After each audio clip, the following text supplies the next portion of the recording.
Yeah, did you know that? I didn't know he was a Wait, pickle. Hillsborough Hop? Maybe that's it. That seems a little bit Can't more be a likely. pickle, right? It could be though. Why can't he be a pickle? Well, look, He could be, but that's He's one of the two. Hold on. I'm willing to guess that's a hop, not a pickle. one is a minor league baseball organization. The other is an independent, Yeah, kind of local league. Yeah, so. Kyle Manzardo becomes first Portland Pickles player to Wow. reach Major That League is awesome. Baseball. Kick ass. Thank you. So we got to pick up the stool now and put it over our head? What? Clearly, you don't go to Pickles games. No, Do I've you never do been. anything in the community? Yeah, all the time. You are like an old hermit. You're not even. I'm guessing you're not aware of Sabrina the basketball witch and her What'd she greatness. do? Who's that? Are you not aware of what she did last night? Yeah, no, I saw it. Okay. I host a sports show, guys. Did you? Did you see her Well, get I'm the one who salty in her knows who Kyle post-game Manzardo presser too? Wait a minute. I'm the one who knows who Kyle Manzardo You is. don't know about putting the stool over your head? What do you do? You got to put the chair over your head and then you dance with it. That's the They even celebratory. made a beer for it, right? There's like a chairlifter or chair raiser beer out here. Somebody made. That's how you do it at the Pickles games. Although to be fair, you did know that he was a pickle, so I will give you that. I was not aware. Thank you so much. I was not aware that he was a pickle. Somebody around here has to know sports. Somebody, for the love of God. What were we saying before? Well, Buckley's just Buckley. he's held to a higher standard. Yeah. The other day I was listening to a podcast and Dr. Phil was on there and Dr. Phil swore and I was like, oh, Dr. Phil. Like, really? It's just weird. You don't hear Dr. Phil swear. So when Buckley says something horrible, Buck, it disappoints me. It's like if Jeff Russ said something horrible, I hold you lovable bearded men to better standards. You're better than that. Here's the thing. I think that I swear plenty when I am talking to you guys between the glass during commercial breaks, but pretty much no other time. And that's mostly because I don't swear a lot around people that I don't know as well. So like if I'm in mixed company of people we work with, I may not be dropping all the same things that I would if it's just the three of us. Well, I'm the same way. Yeah. I don't think Suk is, but I am.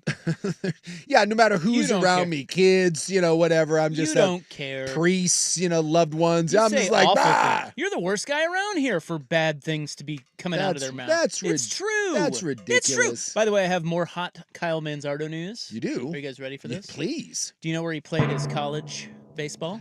Well, if he was a pickle, I would have known if he had been a beeve. Was he a beef? He was a Coug. I was going to say, there's no way. I would there have you heard of go. him if he was a beeve. I was going to guess like a Portland Pilot or something. He's a Coug, huh? What a story. He just went yard in the CS. Yeah, Well, one of those. my. Yeah, the Pickles, it's all most people that are just from local colleges. In fact, the Pickle Bros, they work out at my gym. I see them in there. Well, not all of them, but I see a lot of the Pickles in there at the local Crunch off of Division. They're in there squatting and thrusting. But as far as I know, I've never seen the Mustached Wonder. Well, it's 2-1 Guardians. Yes. Giving him life, giving him hope. It's only in the third.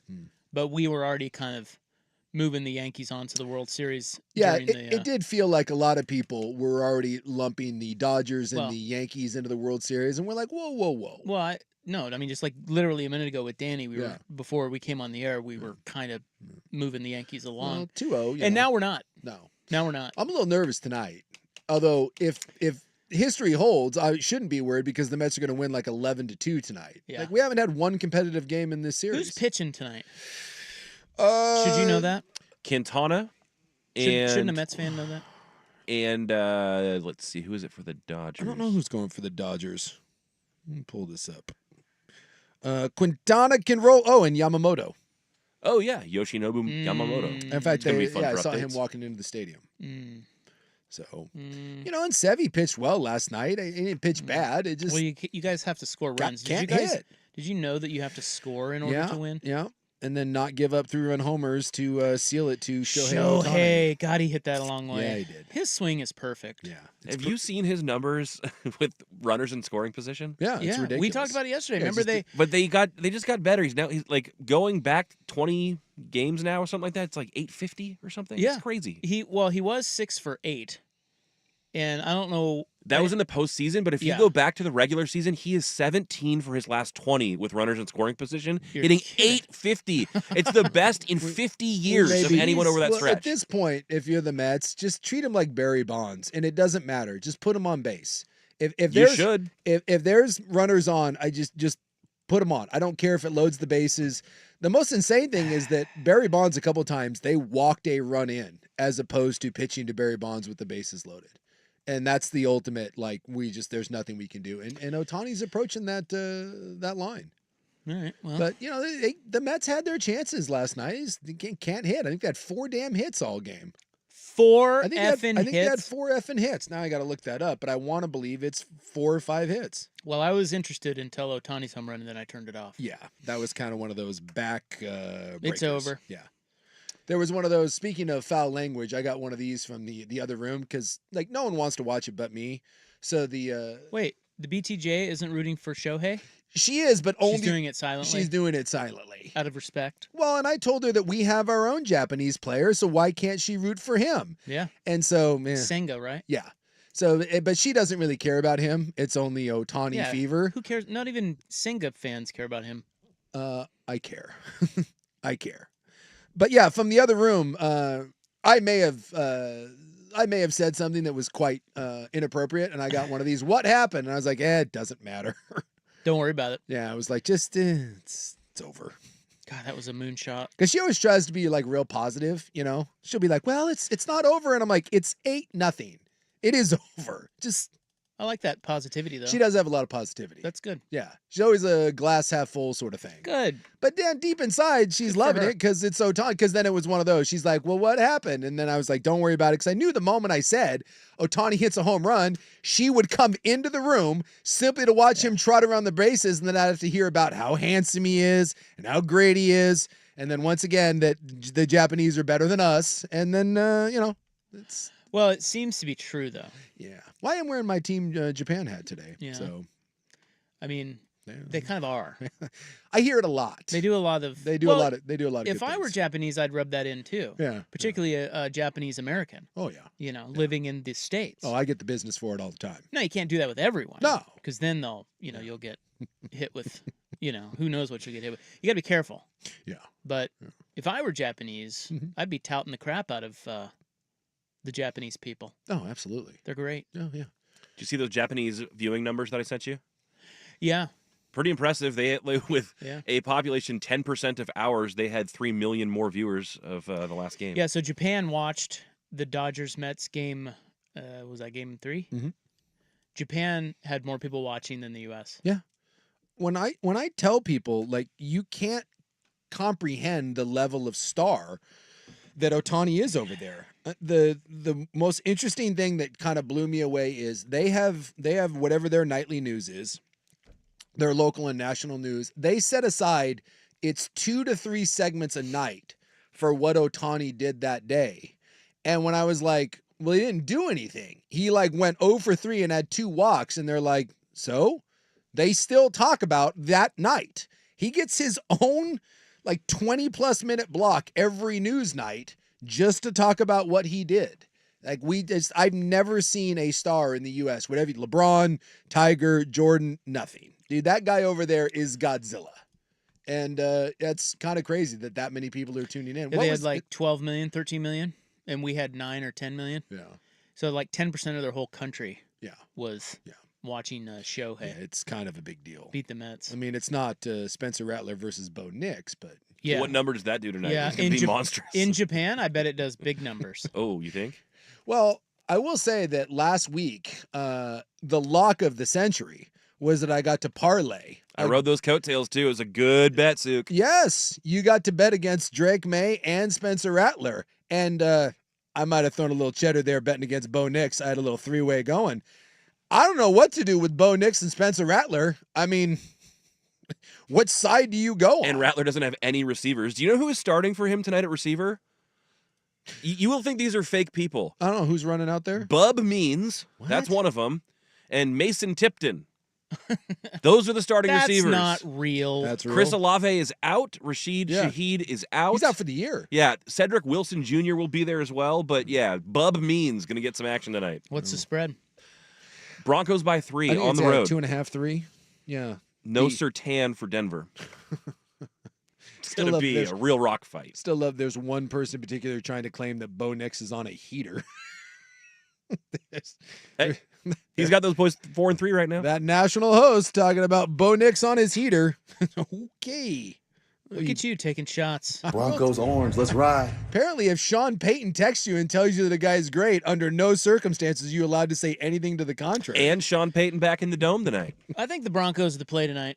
-2.5. well, the Broncos have a pretty good defense, so I just don't feel. Well, think I don't. unders Dennis to Allen play sucks. tonight. You're betting on Bo Nix? I No, can't. I just think if there's a play, What's the play is the under, whatever the hell that The is. under, and I saw someone say just take both quarterbacks running the football because they're not good at throwing it, and they're going to get chased out of the pocket. Yeah. So Watching Bo Nix at times quarterback sets quarterback play back like 15 years. I mean, it's atrocious. do you think that Bo Nix is the worst quarterback in the league? whoa. Well, so the way Suk talks about it, I wonder sometimes. No, he's not. The Okay. worst quarterback in the league is Deshaun Watson. Oh, okay. And that's, by the way, that's not an opinion. Like, Deshaun Watson is one of the worst quarterbacks we've seen since realignment. Like, his numbers, in fact, Statistically, he is horrible. statistically, he's the worst quarterback. And the Browns offense, I believe the number is, it's the first team since realignment to go 6 weeks, the first 6 of the season, and not score 20 points. I mean, it's, You know what's interesting? I mean, they're just dreadful. 1, 2, 3, 4. There are 5 guys below Deshaun Watson in QBR. Yeah. Do you want to take a stab? Well, are some of them like the rookies that haven't played a bunch? No. Okay. Well, he's not a rookie, but he hasn't played a bunch. He hasn't played. Well, he has, but he hasn't So played like a bunch. an Aiden O'Connell or something like that. There you go. That's one of them. Okay. Yeah. O'Connell, I'm trying to think. Levis is probably on there. Will Levis, second to last. He's Is dreadful. Rattler on there? Has he been playing long enough? No. What about in Vegas? What about Minshew? No. No? No. Brissett, maybe? New Brissett, England? that's one. Good one. So you got 2 left. Who we missing? You're missing the world's worst quarterback by 10. So QBR, his QBR is 60. Second to last is Will Levis, and his QBR is 71. That's how bad this guy is. I'm trying to think of, it wouldn't be Daniel Jones, right? Oh, no. No, he's not that bad. Jones is merely 27th. Yeah, I was going to say, I'm running out of. Who's starting in Miami? Well, wait a minute. Okay. Oh, that's a good one. Like no. Huntley or Skylar Thompson or something like that? Not Miami. Okay. 29 is Deshaun Watson. Yeah. His QBR 76.6. 30 is Aiden O'Connell, 76.3. 31 is Jacoby Brissett, who's already been benched, Yeah. 74.2. 32, I can't believe you didn't get this, but Bo Nix, 73.7. Well, I thought we were already talking about Bo Nix. Sorry. 33, Will Levis, 70.7. And 34, with a quarterback rating of 60.2, is... Do you feel that? I do. Do you feel the I feel the suspense? tension.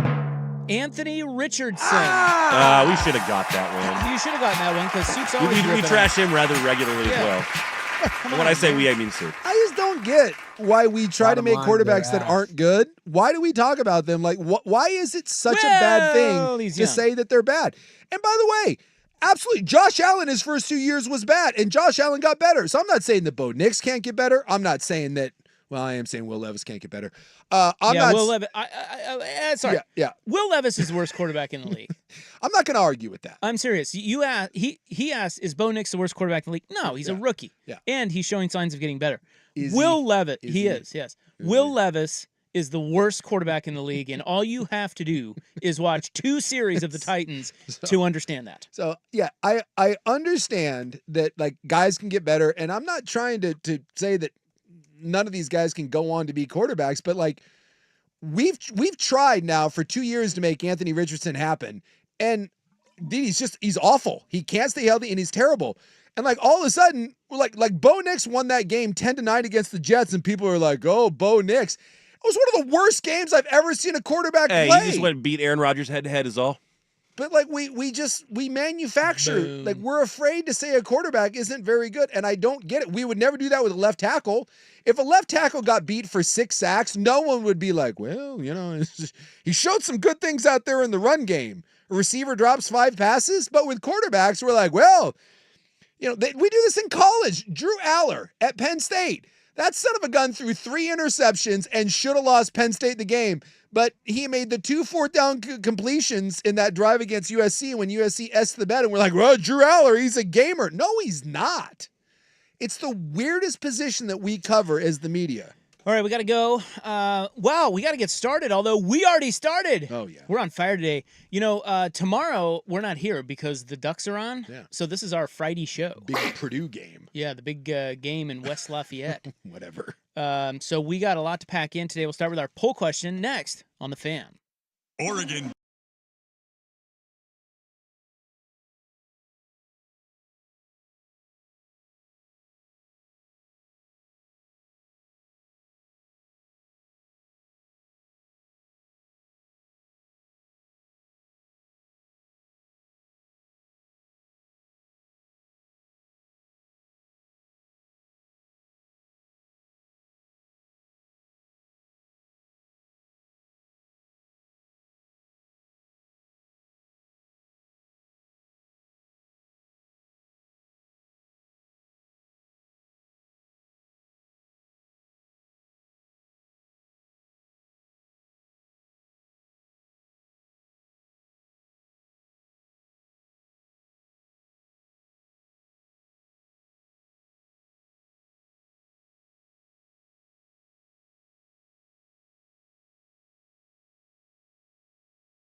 back on 1080 The Fan.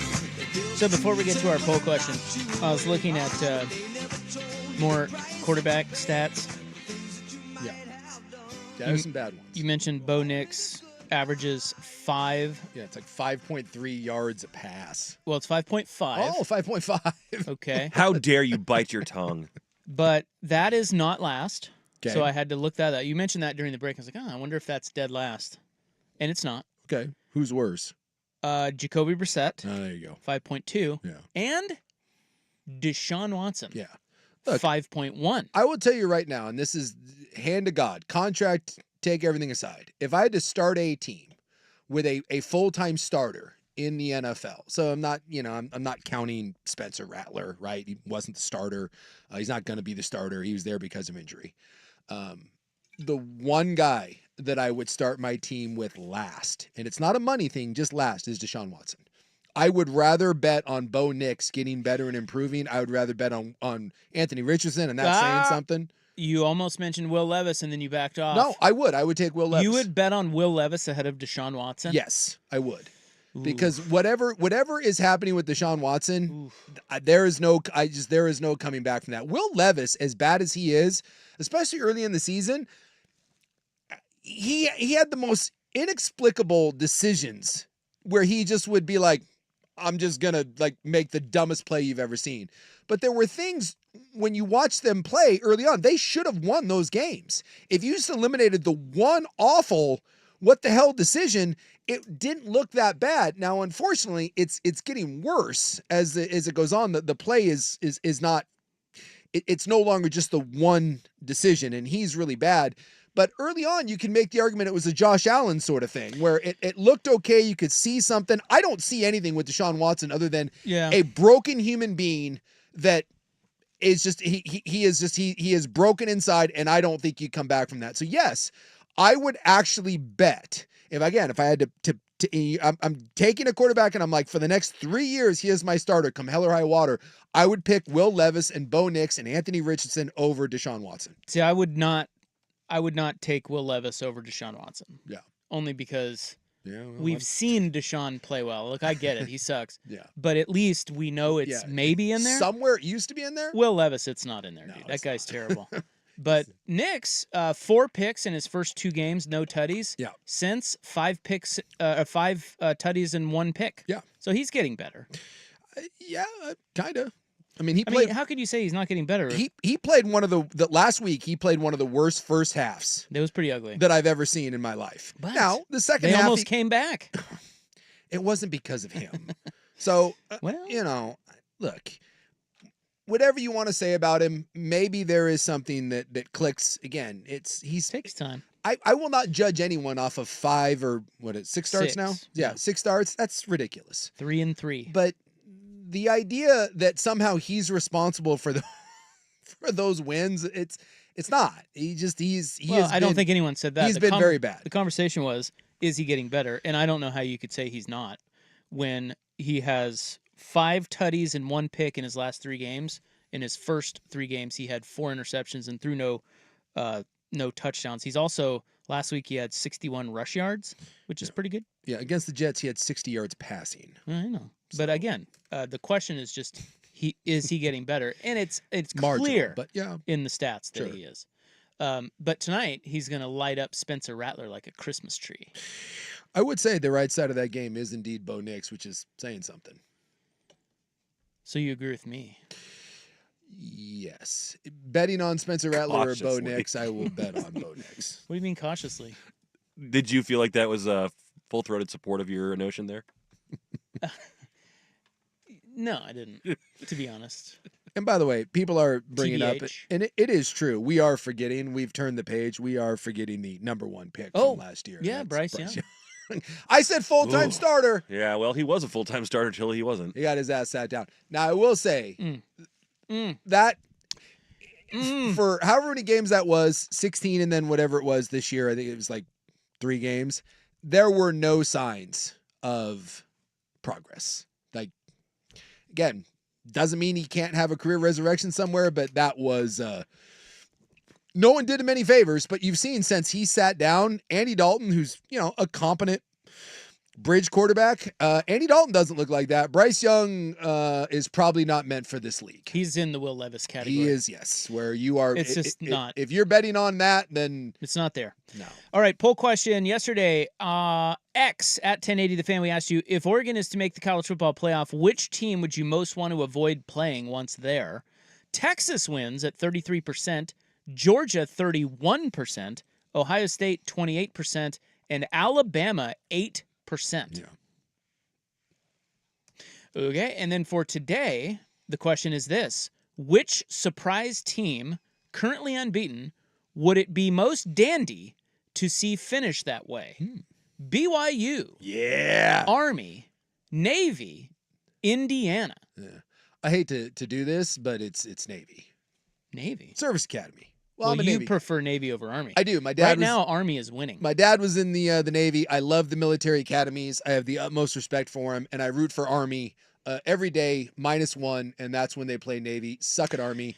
But dude, the service academies, I love. You're a BYU guy. I am, but I love those schools. Well, right now, Army has 44%, Yeah. Navy only 23%, Yeah. Indiana 18%, and BYU 15%. It would be amazing to see BYU run the table. So sad. And it wouldn't matter because they'd all get to the postseason and get hammered by someone really good, but it would be freaking awesome to see.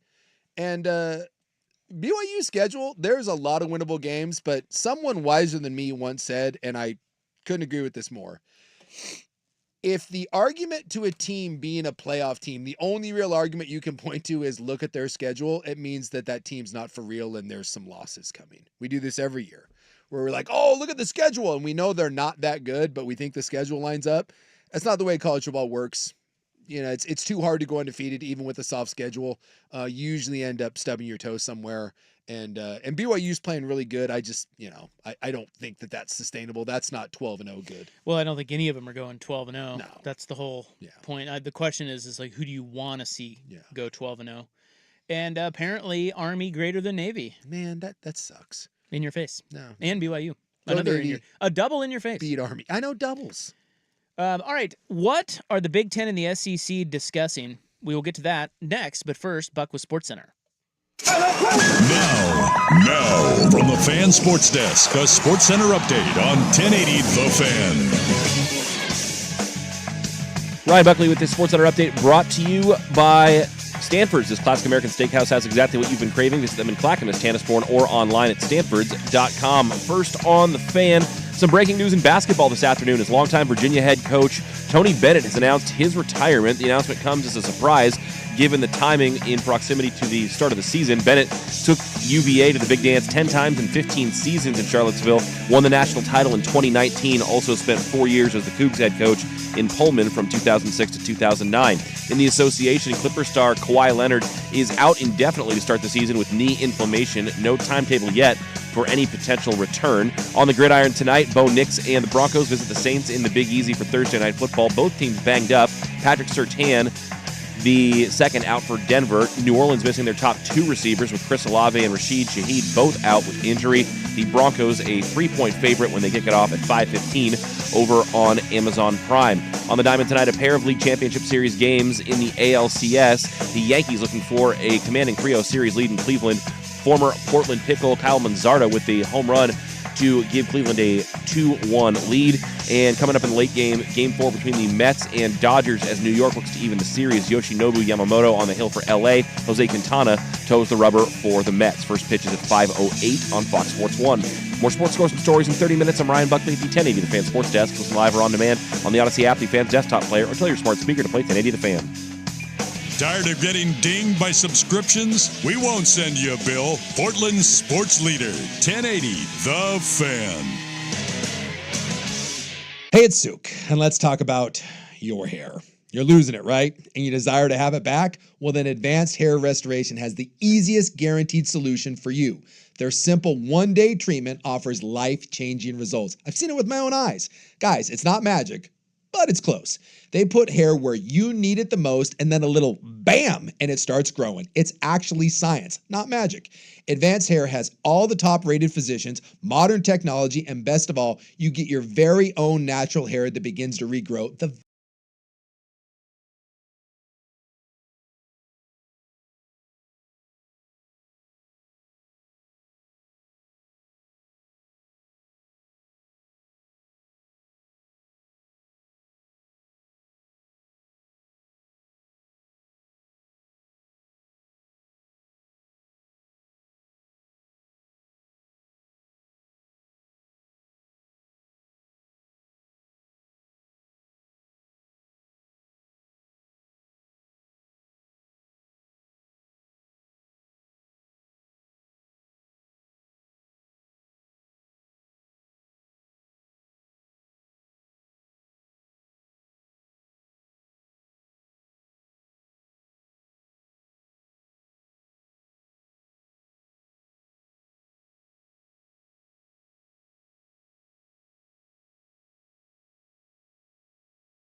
no, it's not 7-minute abs. It's 8. Like, you can't even get a good workout in 7. This is like the old. We used to have a producer named Bernie, who was boy was he rough around the edges. But man, he did a bit called Surprise guest. it was called it was like a. I forget what he called it, but he would have surprise guests like this on for us. He got us Bear Grylls. Yeah. He got us Chuck Norris. Oh, it was random people. Yes, Yeah. dude. We talked, and we didn't know who it was, and so we had to just talk to them. It was a really fun bit and nerve-wracking. Incredible. Who else was on? Brett Michaels. Yeah, Brett Michaels did the. We had I'm trying to think of it. We had John Parr, Yeah. St. Elmo's Fire, John Parr took that seriously, like he was going to make some sort of comeback by being on our show, which was a little awkward. But yeah, he wanted to come and do a concert. Who's John Parr? He's the guy that sings St. Elmo's Fire. You remember that song from the '80s? Oh no, I was too young. If you heard, if you heard St. Elmo, we're the same age. If you heard St. Elmo's Fire, you would know that song. Yeah, I'm sure I would. Well, anyway, we didn't know Joey was coming on today. I know, isn't this great? How can we? I was like, how can we like have the Ohio State game and then not talk the following week? Like that's just fair. like no. This is how I want to do it. I just want to like have Joey come home and me be on his couch and he not know how I got into the house. Except he would probably call the authorities, whereas this we'll talk lovingly. But yes, one day I do want to surprise Joey in his home. I actually thought about having you guys over for the game one day. That would be kind of fun. Then I was like, no, what am I doing? That's stupid. I can't make it. We've determined that Rob does nothing. Like Rob is at that stage of his life where it is either a restaurant, his couch, or a golf course. And if it's not one of those three things, that is accurate. It ain't happening. He didn't even go down to the Ohio State game. Well, so here's the thing. If I would have told you that you have the opportunity to sit comfortably, on a couch and, a larger format television with replay and close to the fridge and no lines for the bathroom and you can get a beer whenever you want and not have to pay extra for it. Like, that's a pretty compelling argument not to go to a game. Yes. But then Ohio State comes to town and it's like, giddy up! I'm cooking on your grill. We saw you down there. You were on TV. Did you know that? No, really? Yep. I've never been on TV. Have you ever before. been on TV? Yeah. So what were you doing? Like hitting some sort of gong or something? What was that? I don't know. So I was So I had a couple appearances before. I did the Heisman House and that kind of fun stuff before the game, and we got down there super early, and we're parked by the stadium and walking back across the footbridge to campus because, of course, you have to go get a breakfast beer at Rennie's before any good game day. And I ran into Matt Castle. I hadn't seen him in probably a decade, and we were just catching up. He's like, "Hey, my producers," because he does the pregame. Yeah, saw him for out NBC. Yeah, and he's like, "Hey, my producer wants to know if you want to bang the drum." I was like, "Yeah, sure. What is it?" He's like, "Oh, it's a big drum, and you bang on it right in front of the student section before the game." I was like, "Yep, sweet, whatever. Just find me. I'll be down there." And so I get down to the game, or get down the field pregame, and bump into Verone McKinley. He's like, "Hey, I heard you're banging the drum." I was like, "Yeah, how did you know?" He's like, "Oh, it's a thing." I was like, what do you mean? I thought I just banged on this drum. He's like, "Oh no, it's a thing, and you better not screw it up. Like, don't be coming with some bang, going crazy and bang on it and on the sides. Like, you got to have some sort of beat." I was like, "Oh man, I signed up for. I didn't realize what I was signing up for. I think is that." So there's pressure. There was pressure, and I was like, "What could I do that would actually have some sort of, I don't know, that would fulfill." Both the having some sort of beat, but also not having picked up a drumstick in 2 decades. And I was like, "Oh, Bombs Over Baghdad." And then, I could be like, I just had Bombs Over Baghdad, like the Outkast song in my head in front of the student section. And then some dude with no shirt on and overalls and a cowboy hat showed up with this giant drum. And then they said, "Ready, go." I was like, sweet. And that's how you have TV magic. I'll tell you what's noticeable about you when you see you on TV, when one sees you on TV, is your on-point hair. Yeah, it really is. Never out of place. It's been fantastic. Really impressed. Really impressed. Well, I gotta thank Valerie Jean for that. That's some that's some chromosomal work there. We've had this conversation. I thought that was your hairdresser, but it's your No, mom. it's Okay, I mom's. got you. No, Were you lubed that's up just natural. for the gong dong? You mean after the breakfast beers at Rennie's? Yeah. Well, yeah. No, because when you're, and that's like, I went down with a couple of friends, like, we could drive, like, so you could relax. I was like, no, like, I have like a 2-hour appearance before, like, right before the game. It's like not like it's like you're saucing before, Yeah. and kissing babies and taking pictures, and you don't want to so, smell like booze when mom brings her little son up to meet her hero Joey Harrington. Point. Exactly. So no, I was not lubed up. I was. I was in section 28, like row 73, and let me tell you, I'd had a few, and that I don't like to do recency bias because it's a top 3 game that I've ever been to in any situation. It was amazing, and I'm not even I was the one person there not wearing Duck or Ohio State game. I was just there as an observer, and it blew me away. It was everything I could want out of a game. It was just it was an incredible environment. I told people that, and we've had this conversation. I know we have, that I feel like Autzen actually got quieter after the renovation, because what it did is it backed the fans away and it raised the overhang on the visitor side. So you lost some of that sound. The sound would just bounce back and forth between the two sides in the bowl, and then it would bounce up and down off the roof. Since they raised the roof back and moved the seats, it's created a thing where like some of the sound leaves.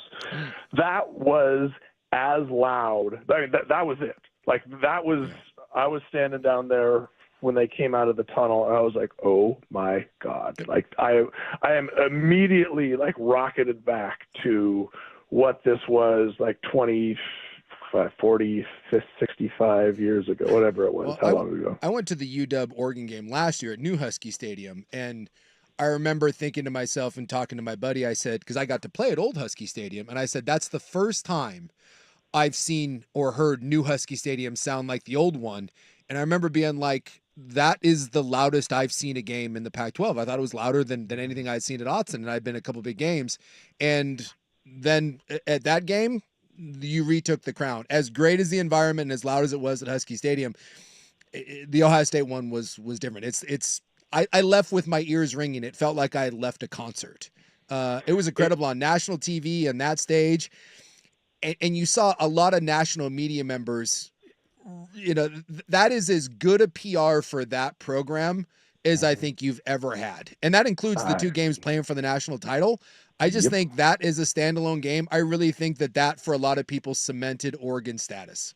I could not agree more. Like that, if nothing else, it was an incredible showcase for Autzen and the Oregon football program, right? Like, so, it's almost been like, I don't want to say like a cult.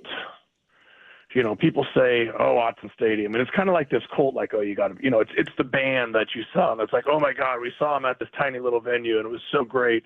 But everybody else who sees them, didn't see them at that spot. And so it's like, yeah, it really couldn't have been that good.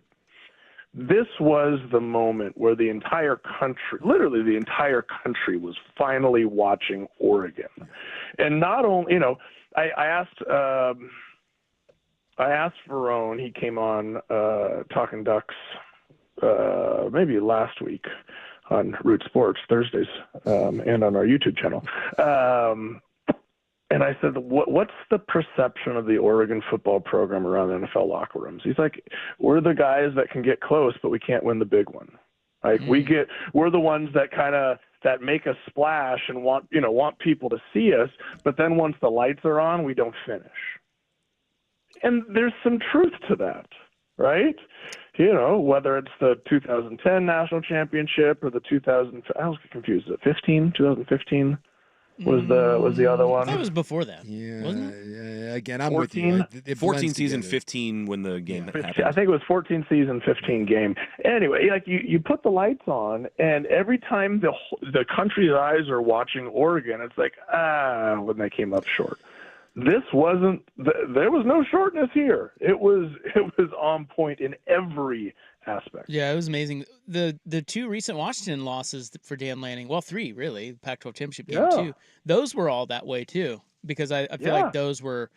I mean, I don't remember what everyone was ranked during those games, but they were high. They were big national games, and Oregon lost those. So I get that. I see why they have that reputation, but man, And let's not forget the greatest mascot, Yeah.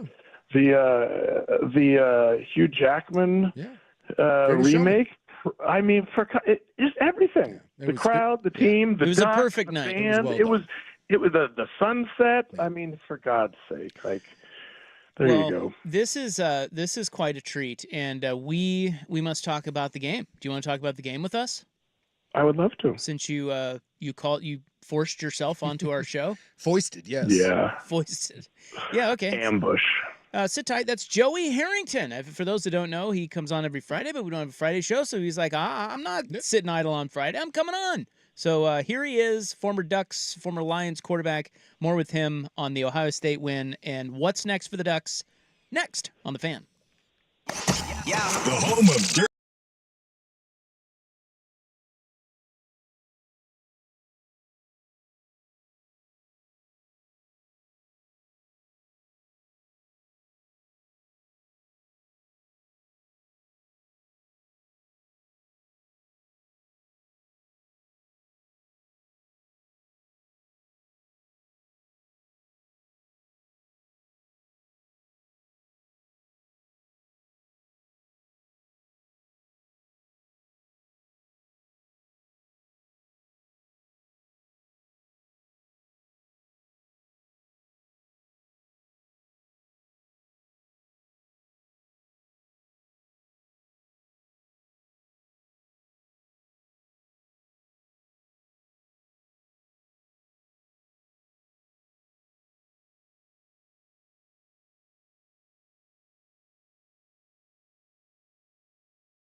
Do you remember it now? Yeah, no, I know that. Yeah, I got Man that in one. Motion.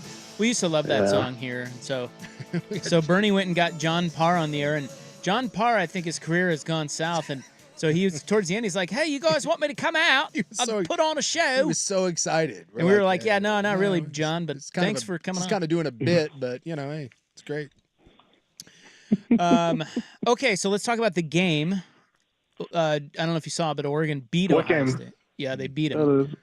Okay. Thought we were talking about the Purdue game coming up. I was just there for the party. I don't know. There was actually a game. Yeah, there was. You were actually right in one sense. You were, when we had you on last Friday, you were like, "Well, look, everybody's saying this is such a great defense for Ohio State," but you were like, "Well, is it? Who stands out?" And that kind of ended up being true. Yeah. I mean, they burnt the corner, Burke, and he's supposed to be really good. I mean, we know Downs is good. We know they have good players, but they didn't really have a guy who took over the game. He had a decent pass rush that put some pressure, but of course, Oregon's defense really didn't either. But neither defense had a guy that really could tilt the game. I mean, other than Harmon, who made the huge play. Other than that, both offenses were the star of that game. And that's the evolution of college football. I mean, we saw it with Nick Saban and those first few years at Alabama where he was just manhandling people on defense. After he left in like 07, 08, 09. But like things have shifted, and you saw even those SEC defenses that were so incredible through the year playing in the championship games and giving up 20, 30, 40 points. Like that's the evolution of college football. That's why I thought Jordan Birch was going to be that one standout guy, right? The way that he looked last week, I thought he was, starting to come into his own and was going to be the one guy where it's like, okay, the Jadeveon Clowney that just makes we're not taking anything away from Ohio State's defense. They're really good. Yeah. They're a really good unit. In the same way that Oregon's defense is really good. It's a really good unit.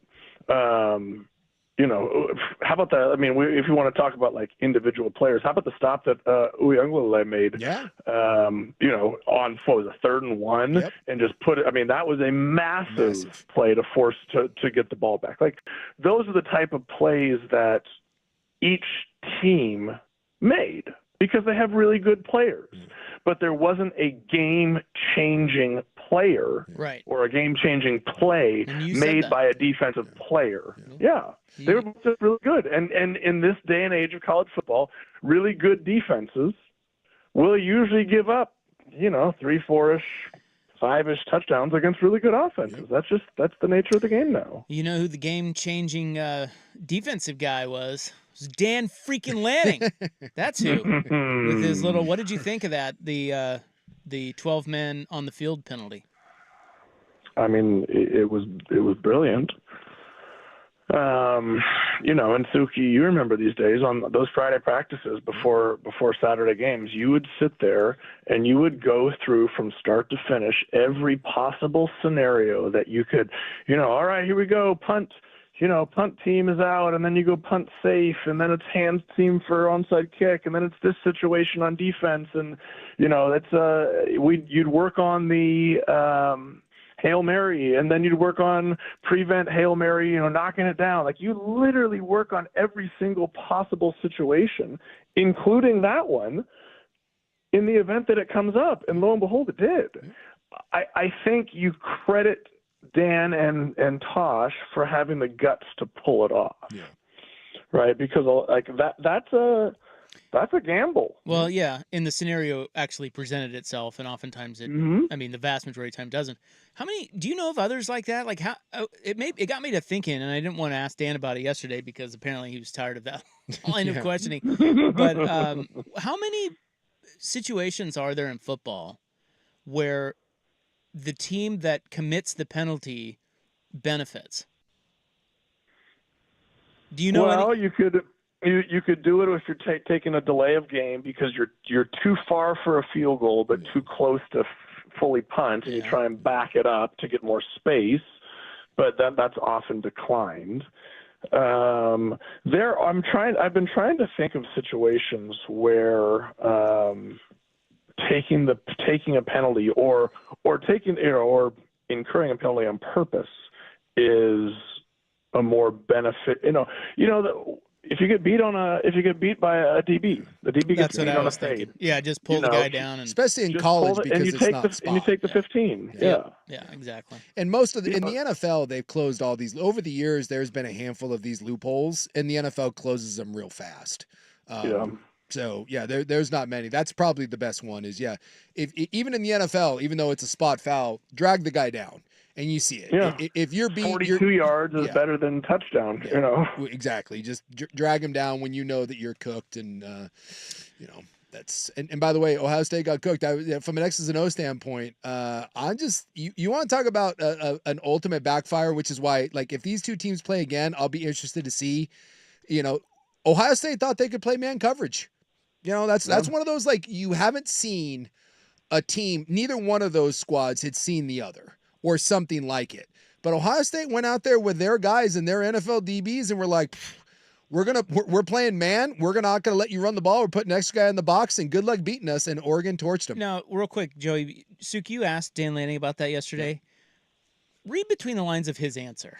What was he saying? He was basically saying, "You're damned if you do. You're damned if you don't." Because he said his quintessentially, he said, "I get what they were trying to do." Yes, he was basically what he said was they were concerned about us stopping the run, and they thought they could stop our pass. That was his way. When I took that was a wink, wink, nod, nod. You thought you could do something against us, and we kicked your ass with it. Yeah. And Gabriel put it right in the breadbasket. Oh, here's another one. Fake injury to slow the offense. How about that? Yeah. That's a big one these days. Yeah, I've thought about there we would have again things that you work on. We would have a signal.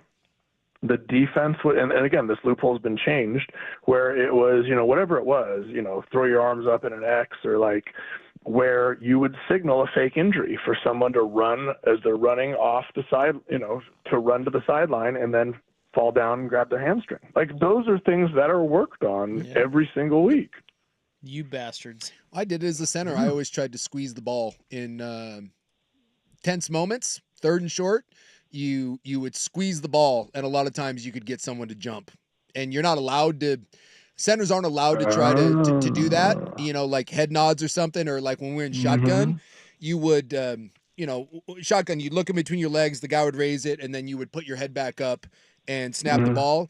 If it was a short yardage or a big third down, I would always put my head in between my legs multiple times just to try to get a cheap 5. But on a real goal line situation, the defensive tackle and the linebackers are in the A gap. If you squeeze the ball real hard, a lot of times you can get a cheap 5 yards. And it's technically illegal, but you never get called for it. So why not give it a whirl?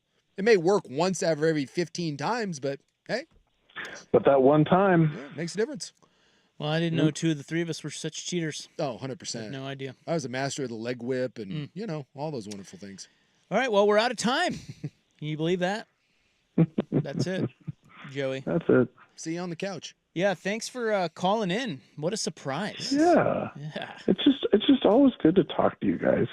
Sure. The week wouldn't have been right if we didn't debrief. Agreed. Well, forget Purdue, but yeah. Next week, what's the game after that? Illinois? We can talk about Illinois. Yeah, although literally Alabama forgot Vandy. Yeah. I know. Hey, a short week. I'm not saying they're going to win. I'm just saying exactly. They gave Illinois all they could handle last week. New quarterback, short week. True. It's a spot where you should think that way, no matter who's playing. This is a trap spot.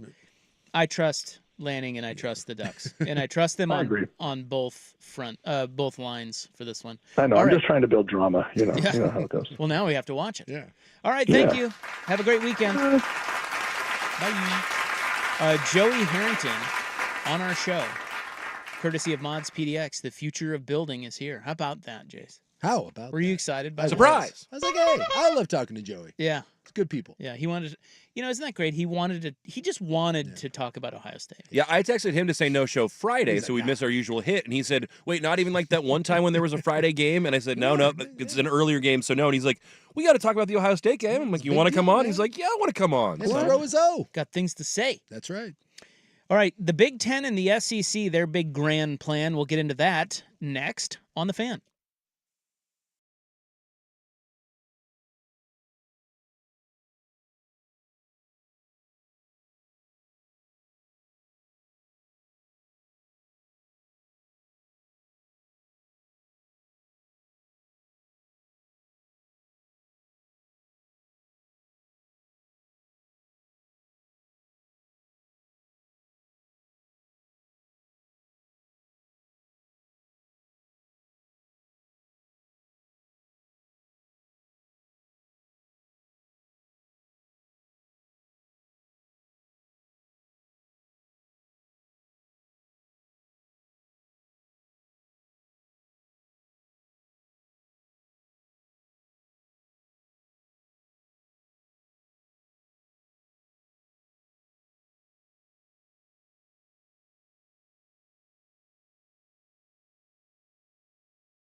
Now,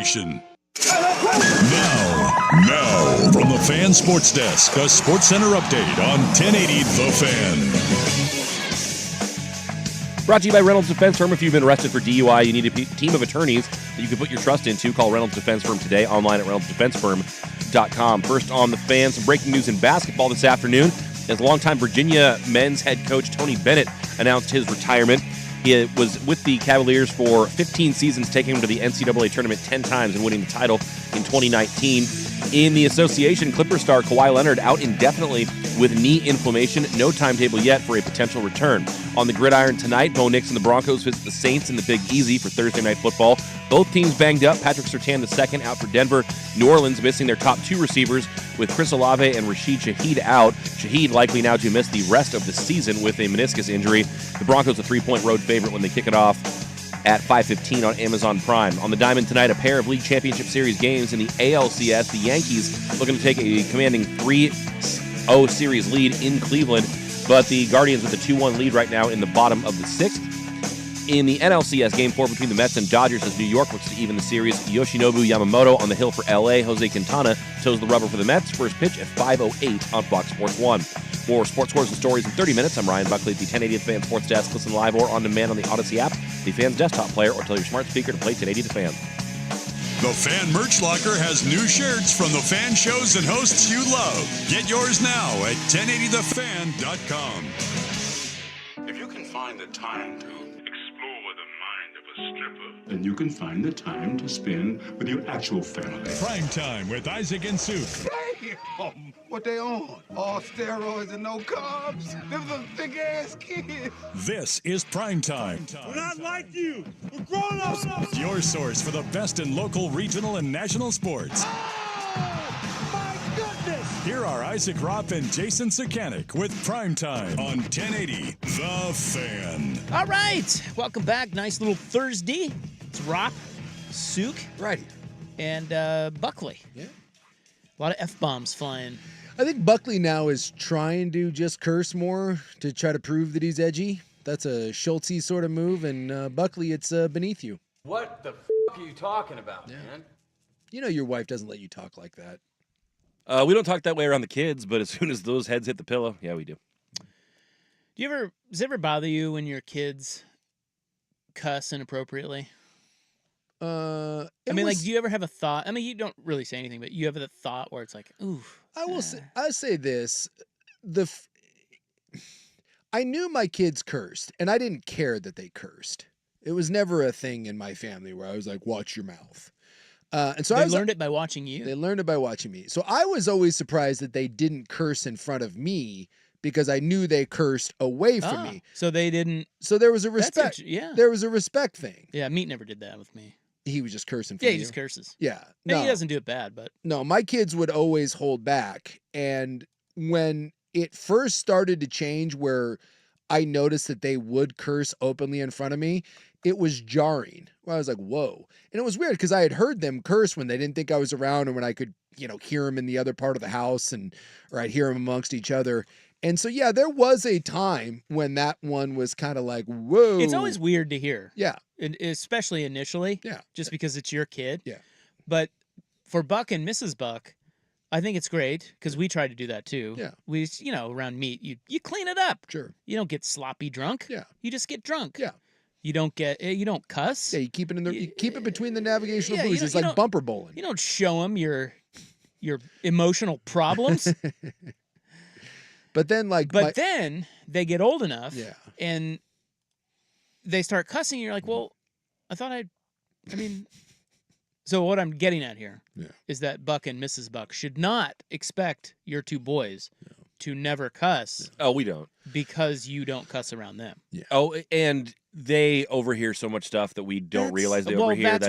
I thought you said that you try not to. Right. But we'll say something in one room thinking one of them isn't around, and then all of a sudden you hear that word later. You're like, were you like around the corner? What was going on there? I had no chance with Mama Ropp. Yeah. I was going to be a cusser. Sure. Yeah, she's a classic cusser. Yeah. And she didn't care. Well, and my family was not. I mean, my family was still is, with the exception of me. It was all Mormon. and they weren't like pristine, but there were no big cussers. I am the outlier in my family.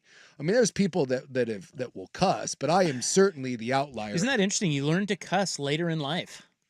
Yeah, I just have always been. I've always had a foul mouth. I just always have. Like I said, I'm the outlier of my family. But if you're around my gathering, and it will bother my dad, he does not like it at all. He'll be the type that will get up and walk out of a movie if there's a bunch of cursing in it. He does not. It like offends him to his core. So I will say around my dad, I do try to monitor it because I know it bothers him. So if I know you really don't like it, it's not. Could you stop cussing around me, please? Yeah, you can kiss. You know what? No, that's not happening. Whoa, jeez, that whiny bitch. Such respect for your lovely co-host. Like my two youngers, the boy and the girl, they're just middle of the road. The eldest. Boy, yeah. I've been around her. You think I'm bad.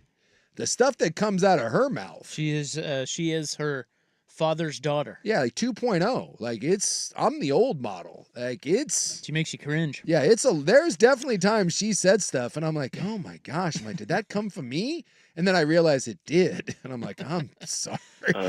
I'll start whoever she ends up with, like, and like, hey, they ask the hand in marriage. I'm just going to apologize and be like, dude, you sure you know what you're getting yourself into? Because I'm sorry. Like, this is my fault. All right, so I've got a story here on the SEC and the Big Ten. Yeah. And their potential scheduling arrangement that they're talking about. Which everyone's pissed off about, but I think it's awesome. I don't know why anyone would be pissed about this. Well, because everyone feels like they're muscling everyone else out, and it's true, but... It kind of is, but it kind of also isn't. But it is, and at the same time, it's still awesome. But it kind of isn't. It could be way worse. Okay, so when we come back, I'm going to tell you what they're talking about. Yeah. But it could be so much worse what they're wanting to do, absolutely, than what they are actually wanting to do. That's true. It could be so much worse. Kind of screwing everyone else over. Well, look, I don't even think they're doing that. Whatever brings me the best games, it's all about you. Well, that's anyone. If you told me on a regular basis that I'm getting Oregon and Georgia and Texas and Michigan and Ohio State and Alabama, the more you give me those games, and by the way, I played for a school that isn't part of this. I have concepts of a plan. And oh well, if BYU doesn't get to play any of them, but I get those other games, I'm okay with it. All right, we'll get to that when we return on The Fan. The home of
All right, so here's what the Big Ten and the SEC are talking about, because there is this overriding fear amongst a lot of people in college football that the Big Ten and the SEC are just going to go and do their own thing. Yeah, because there's been a couple proposals, unofficially, some officially, about kind of the expanded, like 70 team, right? Like one umbrella, and the SEC and the Big Ten are like, no, we're not doing that. And so, they're rejecting that everyone have a seat at the table. So every time they say no, and then they kind of come up with their own little thing, rightfully so, people are suspicious that they are just, inching their way to saying, we don't need the rest of you. So what they're talking about now is since you've had, what'd you have, Texas, Michigan? Texas, Michigan, yeah. Was the big one. You had not Ohio State, Oregon. You had Texas, Michigan, Alabama, Wisconsin, and Cal, or USC, LSU. That's the SEC Big Ten, 3 non-conference games this season. All 3 were among the top 10 in overall viewership in the first month of the season. But, it's only 3 games. That's not going to change the big TV deals that much. The 2 conferences are now saying they want to play between 12 and 20 non-conference games like that per season. Yeah. Which, that eats up all your non-con, right? Well, most of it, because a lot of them already have rivalry games with other teams like Oregon, Oregon State, Washington State. Well, and Clemson and USC plays Notre Dame. Yeah, Clemson, South Carolina, and Florida, and Miami, places like that. Florida State. Yeah. Yeah. So I don't know. Like, to me, I just feel like that could be way worse because they'll make a bunch of money off of that, and it's going to change scheduling. Yeah. But I don't know. I just think that's kind of mundane in the grand scheme of things. Now, I'm not saying that doesn't lead to the eventual exit of the SEC and the Big Ten and all these other schools are left behind, but that deal that they're talking about makes sense. Like, that's going to be better for everyone in college football. It's going to get more eyes on college football. Yeah. Of course, they make a ton more money, but look, they're losing a bunch of revenue from this settlement with the House. It's like $2 billion, right, to former players or something. Yep. You got to come up with new revenue streams, and this is a very simple and easy way to do it. It also makes college football more fun for the fans, so everybody wins. Yeah. Well, not everyone wins, because there are people that get left out, and that's just the way this goes. Well, there's people that make less money, but again, I go back to the same theme, and that they've always made less money. Now, the gap is going to be getting wider, but that's on the ACC schools or the Big 12 schools or the Group of 5 schools to come up with more ways to get bigger TV deals. If the ACC and the Big 12 and the Mountain West and the Pac-12, if you don't like the way things are going, and if you're waiting around for someone at one of the other 2 conferences to throw you a lifeline, I don't know what to tell you, man. Like, your dad walked out on you years ago, and you keep waiting for him to show up for your birthday and tell you that you're loved and welcome back to the family. It's not happening. You got to be the hero of your own story here. You got to start finding a way to dig your way out. If you're the ACC and the Big 12 and all that, you got to come up with your own and get rid of boring ass games and have your best play the other team's best, right? If you no longer get a crack at the Big 10 and the SEC schools, you got to find a way to drum up some interest, or, like you said, private equity, or figure it out. It's just the way it's going. And the only thing you can do to this is hope that the SEC and the Big 10 don't decide to just cut ties. Because the scariest thing is if those schools and those 2 conferences raid, if they got 8 other schools, if they ended up taking that and they ended up raiding Clemson, Notre Dame, boy, you probably don't even need 8, right? Florida State, Miami. Is there anyone else? They don't need BYU. They don't need Utah. There's not that many left. Maybe you take Utah for more of a West Coast presence. Maybe if you wanted to grab Cal or Stanford again for a West Coast, you had some more out there. But you would have to grab less than 10 extra teams, right? You're grabbing 6 to 8 teams. And at that point, you are college football. you can do whatever you want. And then maybe you throw some scraps at what's ever left and say they get a spot or two in a college football playoff, and we're not going to play anyone other than us. We're going to have our own TV deal. That's the scary part. Everyone keeps talking about these expanded 70 team things and everyone having a place at the table. That's not going to happen. The much more likely one is what I talked about, is where the SEC and the Big Ten eventually just get together and be like, yeah, we'll grab a couple more and then we'll do our own thing. And everyone else, yeah, you get to be a part of it. We'll give one or two spots, but we're not going to play you. We're not going to share our money with you, and you'll get a sliver of the playoff money, and here you go. Well, they kind of do that now, though. I know, but not really. But they do because because 8 of their who plays 9? Does the SEC play 9? The SEC plays the SEC Conference? plays 8. And then the Big Ten plays 9. Yeah. But they'll probably get that uniform. They'll probably both go to 8 so that they can play more of these types of games. Yeah. But so 75% of their schedule is playing the other teams in their league. So then they add playing each other for one probably each. Yeah. Then you have the rivalry games. There's really only one other game on their schedule that's for a patsy or for a team from another league that isn't a huge game. But they still haven't kneecapped the others yet. I think what it would be would just be they play all these games against one another. Maybe they split off, whatever. Yeah. But once they get to the playoff is when they meet all the other teams that are still playing in whatever the Big 12 or whatever other league there is. But I guess my point is the Big Which 12 is kind of true now. The Big 12 and the ACC still have an automatic place at the table. They still have opportunities to get multiple teams in. They can still play those games. They're still in the conversation. And if the SEC and the Big 10 wanted to, they wouldn't. So as much as it sucks, I think in some ways you need to be, I'm not saying grateful is the right word, just as bad as it is, it's still somewhat fortunate that they haven't tried to go full on coup yet, that they've, that they're still trying to keep this thing together. And I as much as I like the new era of college football and the expanded playoff and these sorts of bigger games, I still would like to keep some sort of regionality in college football. I want to see the Big 12, and I want to see the ACC, and I want to see the Mountain West and the Pac-12. I want to see some form of that. I don't think those are going away. I mean, they're not going to stop playing football. I think the biggest thing is you talked about coup.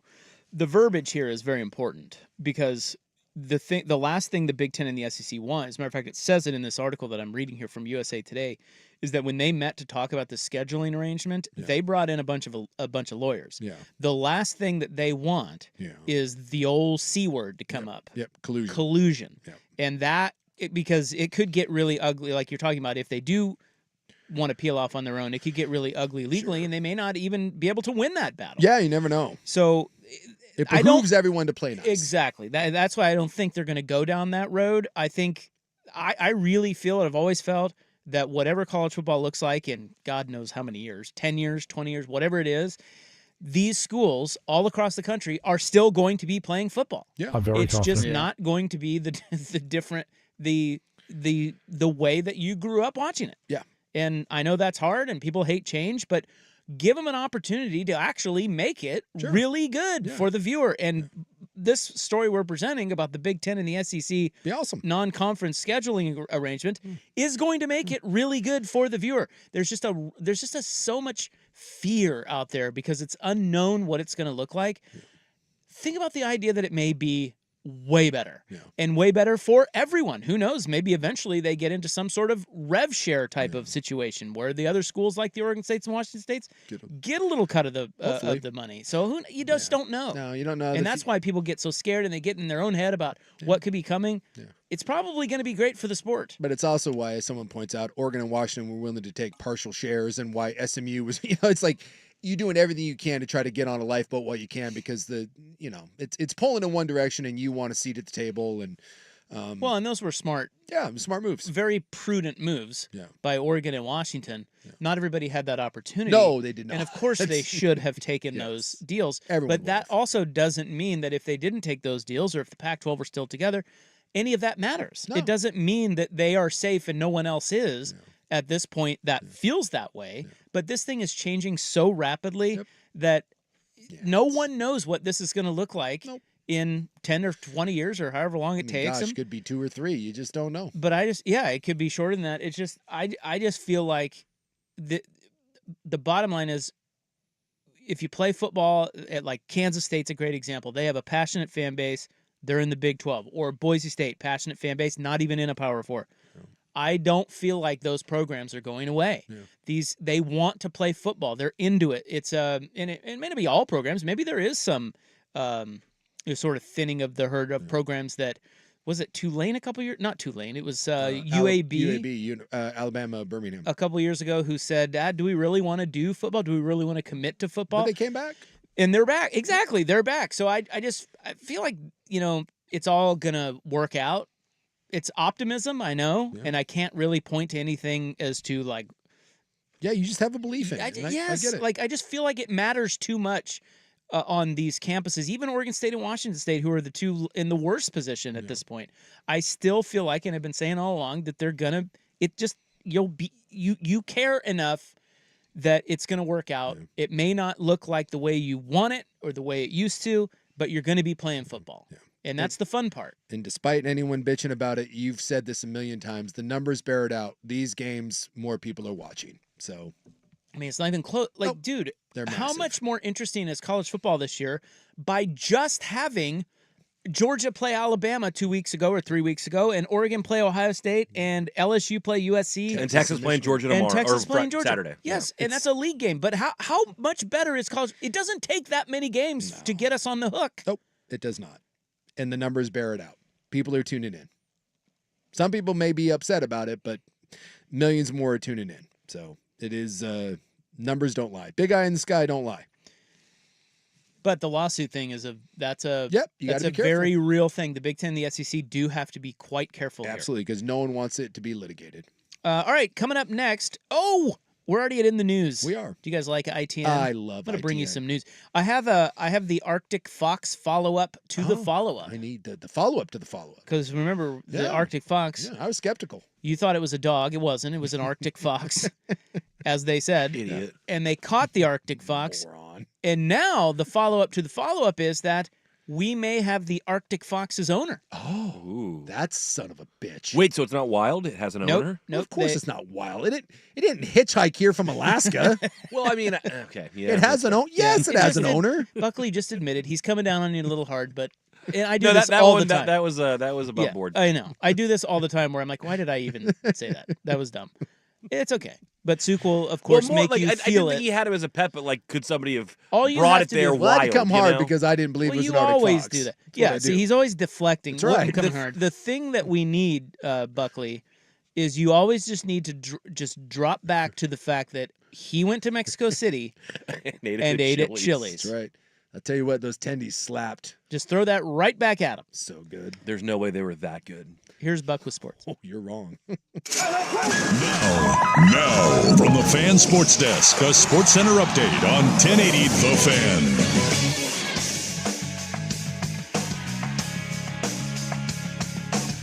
Brought to you by 808 Hawaiian Restaurant in Beaverton, Clackamas, and now in Beaverton at 808 ate-oh-ate.com. First on the Fan, some breaking news in basketball this afternoon as longtime Virginia men's head coach Tony Bennett has announced his retirement. The announcement comes as a surprise given the timing.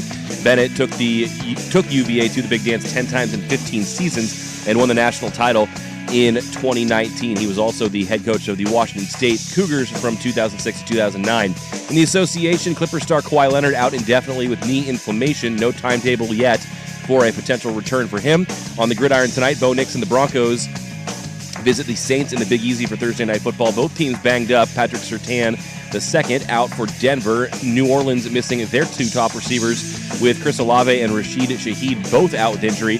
Broncos a 3-point road favorite when they kick it off at 5:15 on Amazon Prime. More sports scores and stories in 30 minutes. I'm Ryan Buckley at the 1080 The Fan Sports Desk. Listen live or on demand on the Odyssey app, the Fan's desktop player, or tell your smart speaker to play 1080 The Fan. Jump back to earlier parts of your favorite fan shows on the Odyssey app. The only way to rewind Portland's sports leader, 1080 The Fan. Hey, what's up? Yeah. Do you think the Advocates can get in on this Big Ten SEC stuff because everybody's so butthurt about. There's a lot of people that are butthurt, but I'm telling you, I don't think butthurt requires an attorney. But this is the beauty part is a lot of people probably think that butthurt requires a personal injury attorney. And here's the thing, you can always call the advocates. Right in the butt? Yeah, give them a call. Whoa. Find out what happens. And it's free. That's the beauty part. Yeah, just call and bother him. Yeah. Should see that handout that, call Ken. Just call him. Be like, hey, this college football stuff has me really bothered right now. And quite frankly, I feel like suing someone. And the beauty part is, unlike a lot of ambulance chasing crappy attorneys, they're really good people up there at the advocates. They're going to point you in the right direction and say like, yes, we can help you. No, you're an idiot. You don't have a case. Or sometimes you don't need an attorney. But the point is, if you've ever wondered, should I call an attorney? The answer is yes. And talk to them and see what they have to say because they will give you good advice. Yeah, and if they can't increase the total.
Yeah. Since you told me about this, I'm not going to lie. There's been at least a half a dozen times where I'm just cruising around and this pops into my head and I hate you. Well, it's not my fault. It is your fault. Why? I was not aware that this existed until the other day when you referenced it and then we had to play it.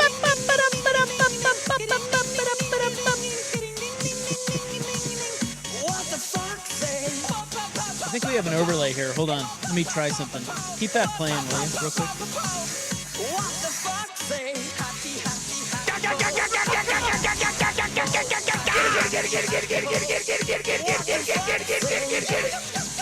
That's the remix. Oh my god, you could do something with that.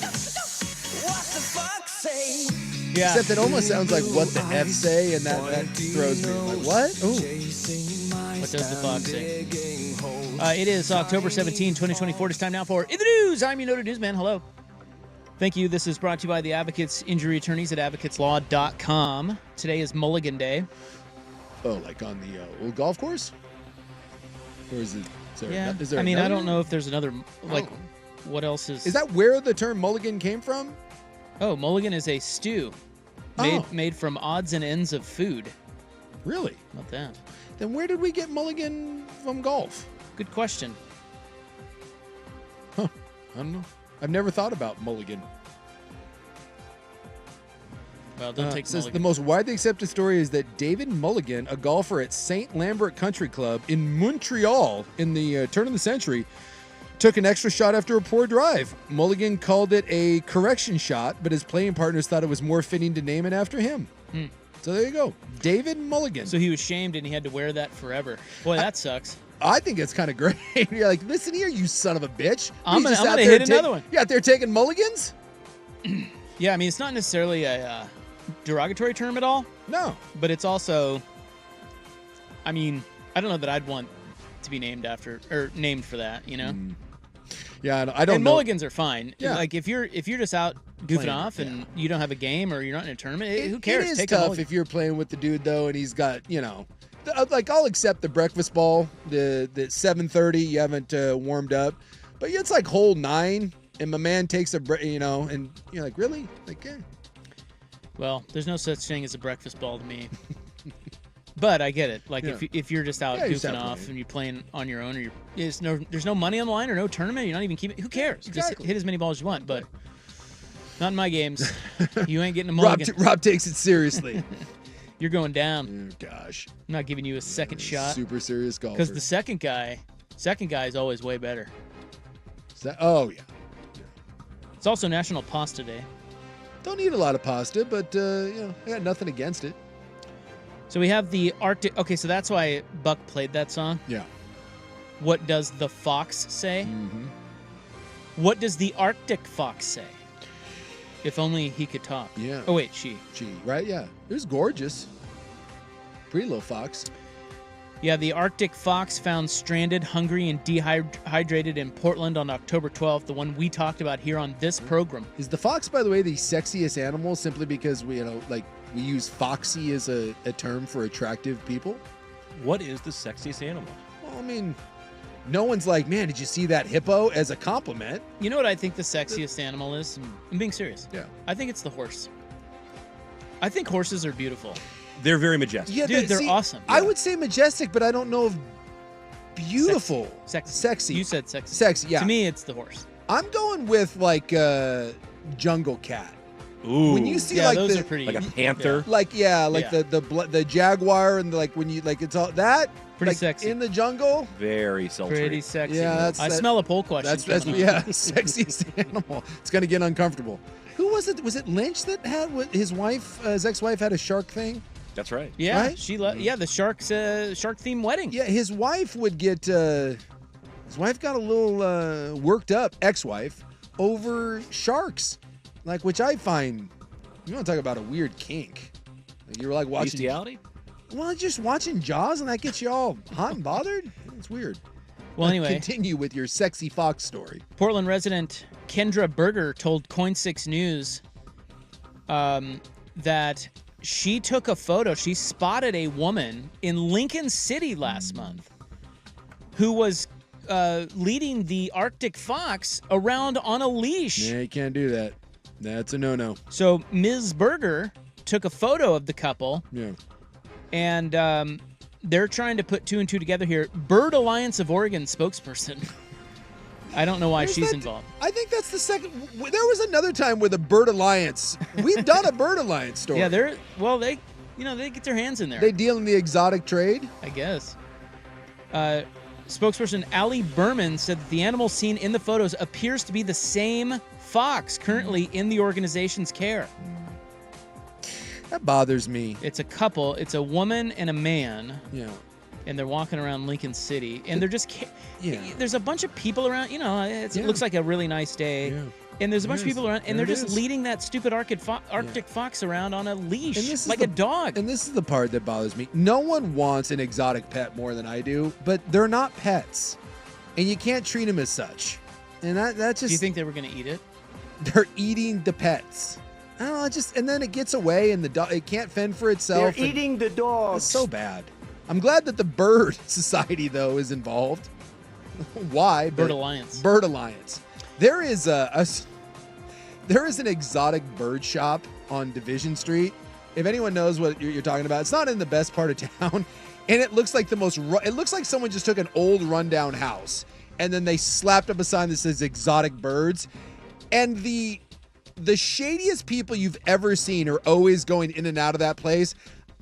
I want to is the exotic bird trade just code for you can buy whatever you want? Listen, in the era of Chewy and Amazon and things like that, I think most pet stores are just money laundering fronts these days. Is that, yeah.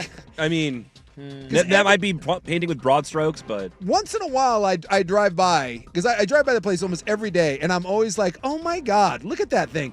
And then occasionally I see people going in, and I'm like, there's zero chance that person's going in to buy an exotic bird.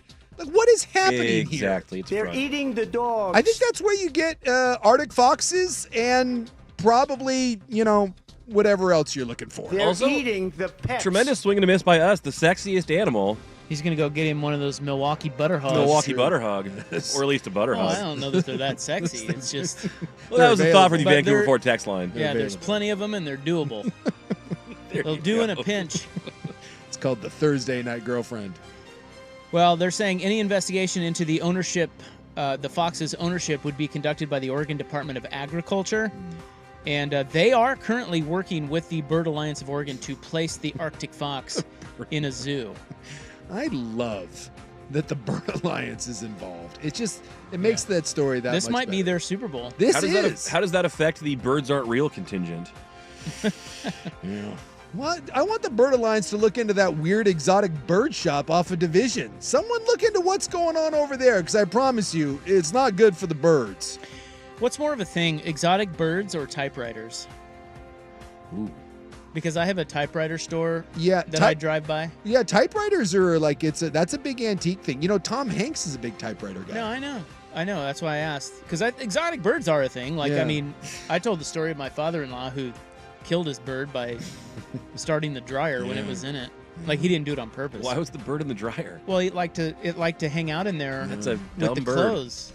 Well, it's actually a really smart bird. It's just apparently not. The clothes are nice and warm or whatever in there, and so the bird went in there. He didn't know it was in there, and he fried his own bird.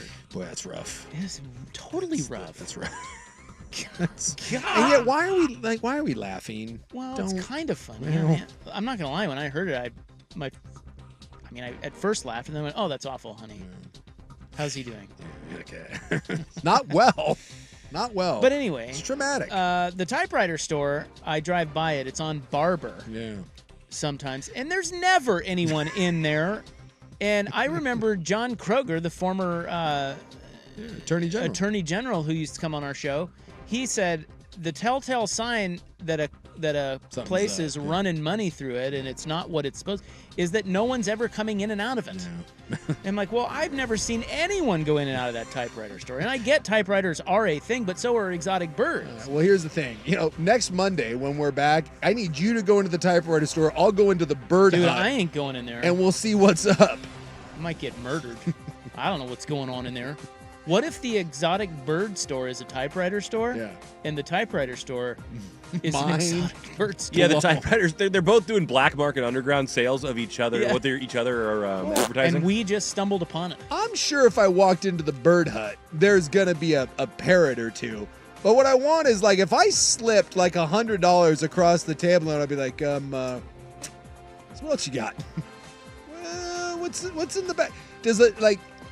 Does $100 get me into the bowels of the bird hut? Because I feel like there's stuff going on. If you just come with a stack of cash and you say, "Can you hook me up?" Yeah. What comes back in return? Yeah, and the person's like, "Well, what kind of bird are you looking for?" And I just stare at him. I'm like, "Yeah." Slide him a little more money. Can you hook me up? And then you find out.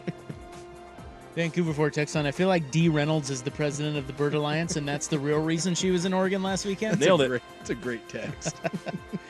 All right, coming up next, Canby Rabbit Lady loses her home and job over stolen rabbits. This is In the News on The Fan. This is the Fan's Window into Sports, a view into today's top stories, brought to you by Window Nation, online at windownation.com. 8 seconds remaining in the fourth quarter of Game 3. 4 seconds. Ionescu will heave and hit! And hit! Sabrina Ionescu with the biggest shot in Liberty history! How long is Liberty history? I think they've been around since the beginning. I think they were one of the OGs. What year? So it's been like 20 years. Oh, okay. I saw people saying today it would go down in WNBA history as one of the most iconic moments. Yeah, it was awesome. It was big girl shot. I mean, that was way back there. They've been playing since 1997. Yeah, it's been a while. So 27 years to be exact, Jace. well, How about that? that would be 20 plus years. I was correct. I know my WNBA. She's the badass. She is. Window Nation, yeah. Buy 2 windows. Wasn't prepared. Buy 2 windows, get 2 free with 0 down, no interest, or payments for 24 months. Schedule your estimate now by calling 866-90NATION or going to windownation.com. The Fan.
Yes, we do. Aaron Judge just hit an Oppo Taco 2-run home run off Emmanuel Clase, the Guardians closer, and it is tied 3-3 in the 8th. Mm-hmm. How about that? Yeah, it was one of those. We talked about it the other day. He hit kind of a meaningless home run. It was like, God, if that guy gets going, don't let him get going. If he was dreadful, and I'm like, if he gets going, that was a bullet. Yeah, it barely cleared the fence. It was, This is a good time to remind you that Emmanuel Clase had a .6 ERA this year. Yeah. 0.6. Yep. And he's given up 2 postseason home runs. Yeah. It's not good.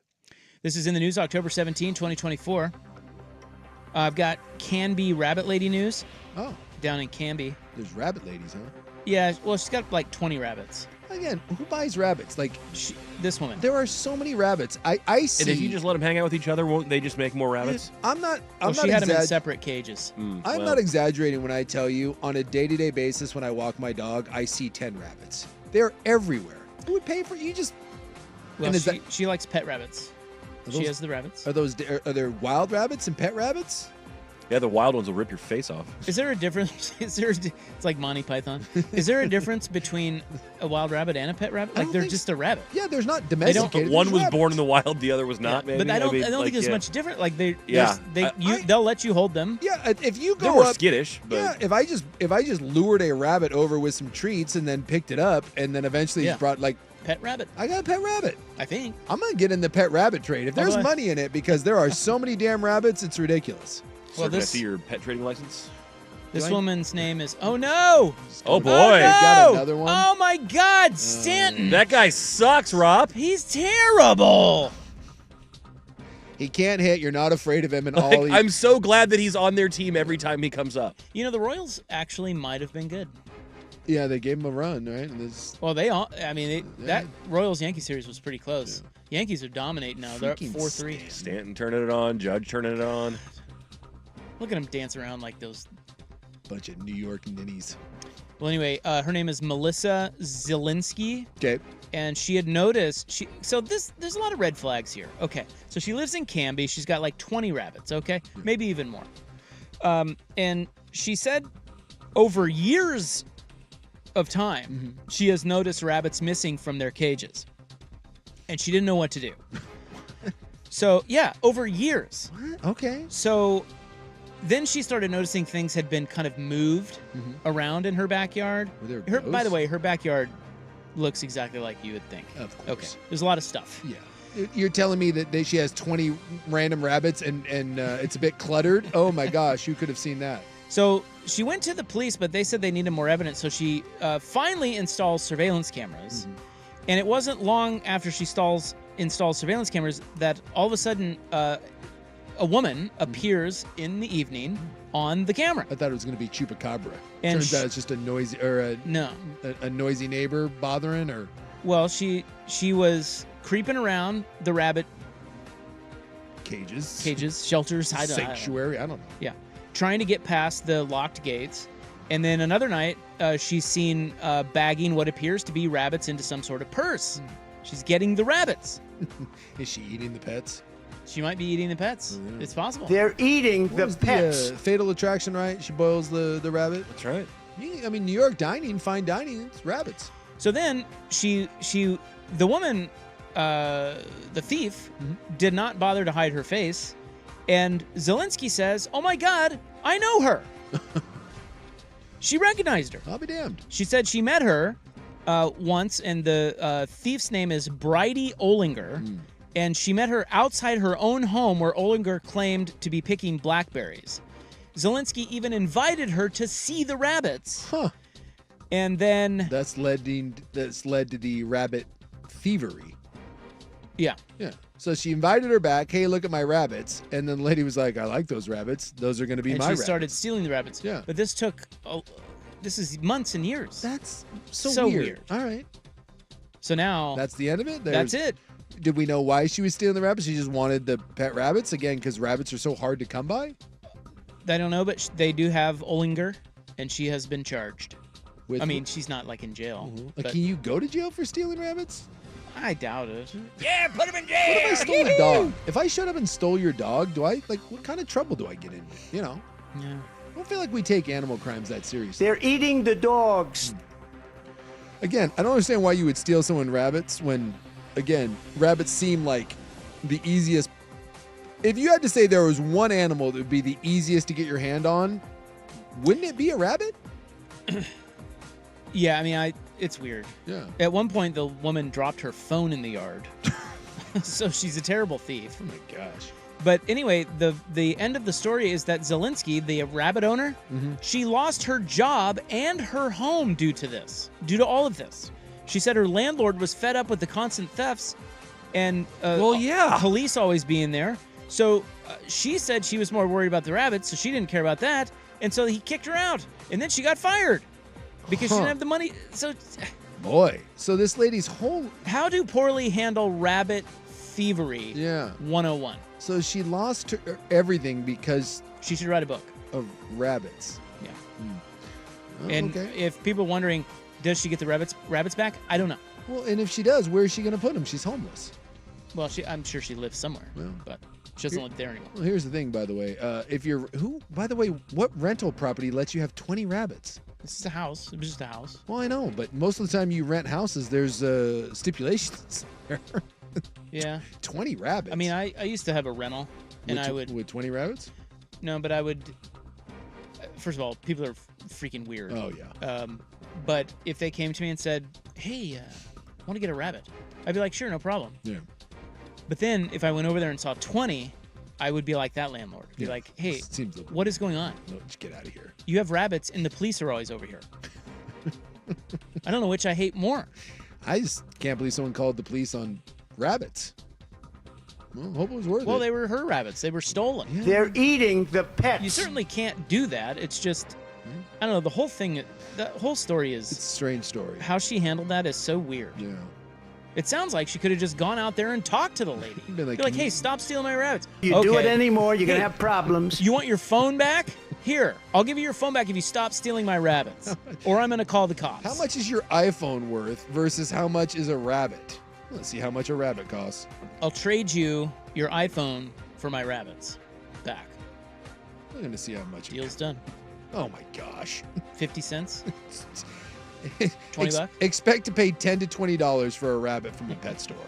And $5 to $10 for a rabbit from a rescue. Well, play stupid games, win stupid prizes, and here we are. You're stealing a rabbit. You can go. They say if you go to the 4-H club, you can get one basically for whatever donation you want to donate.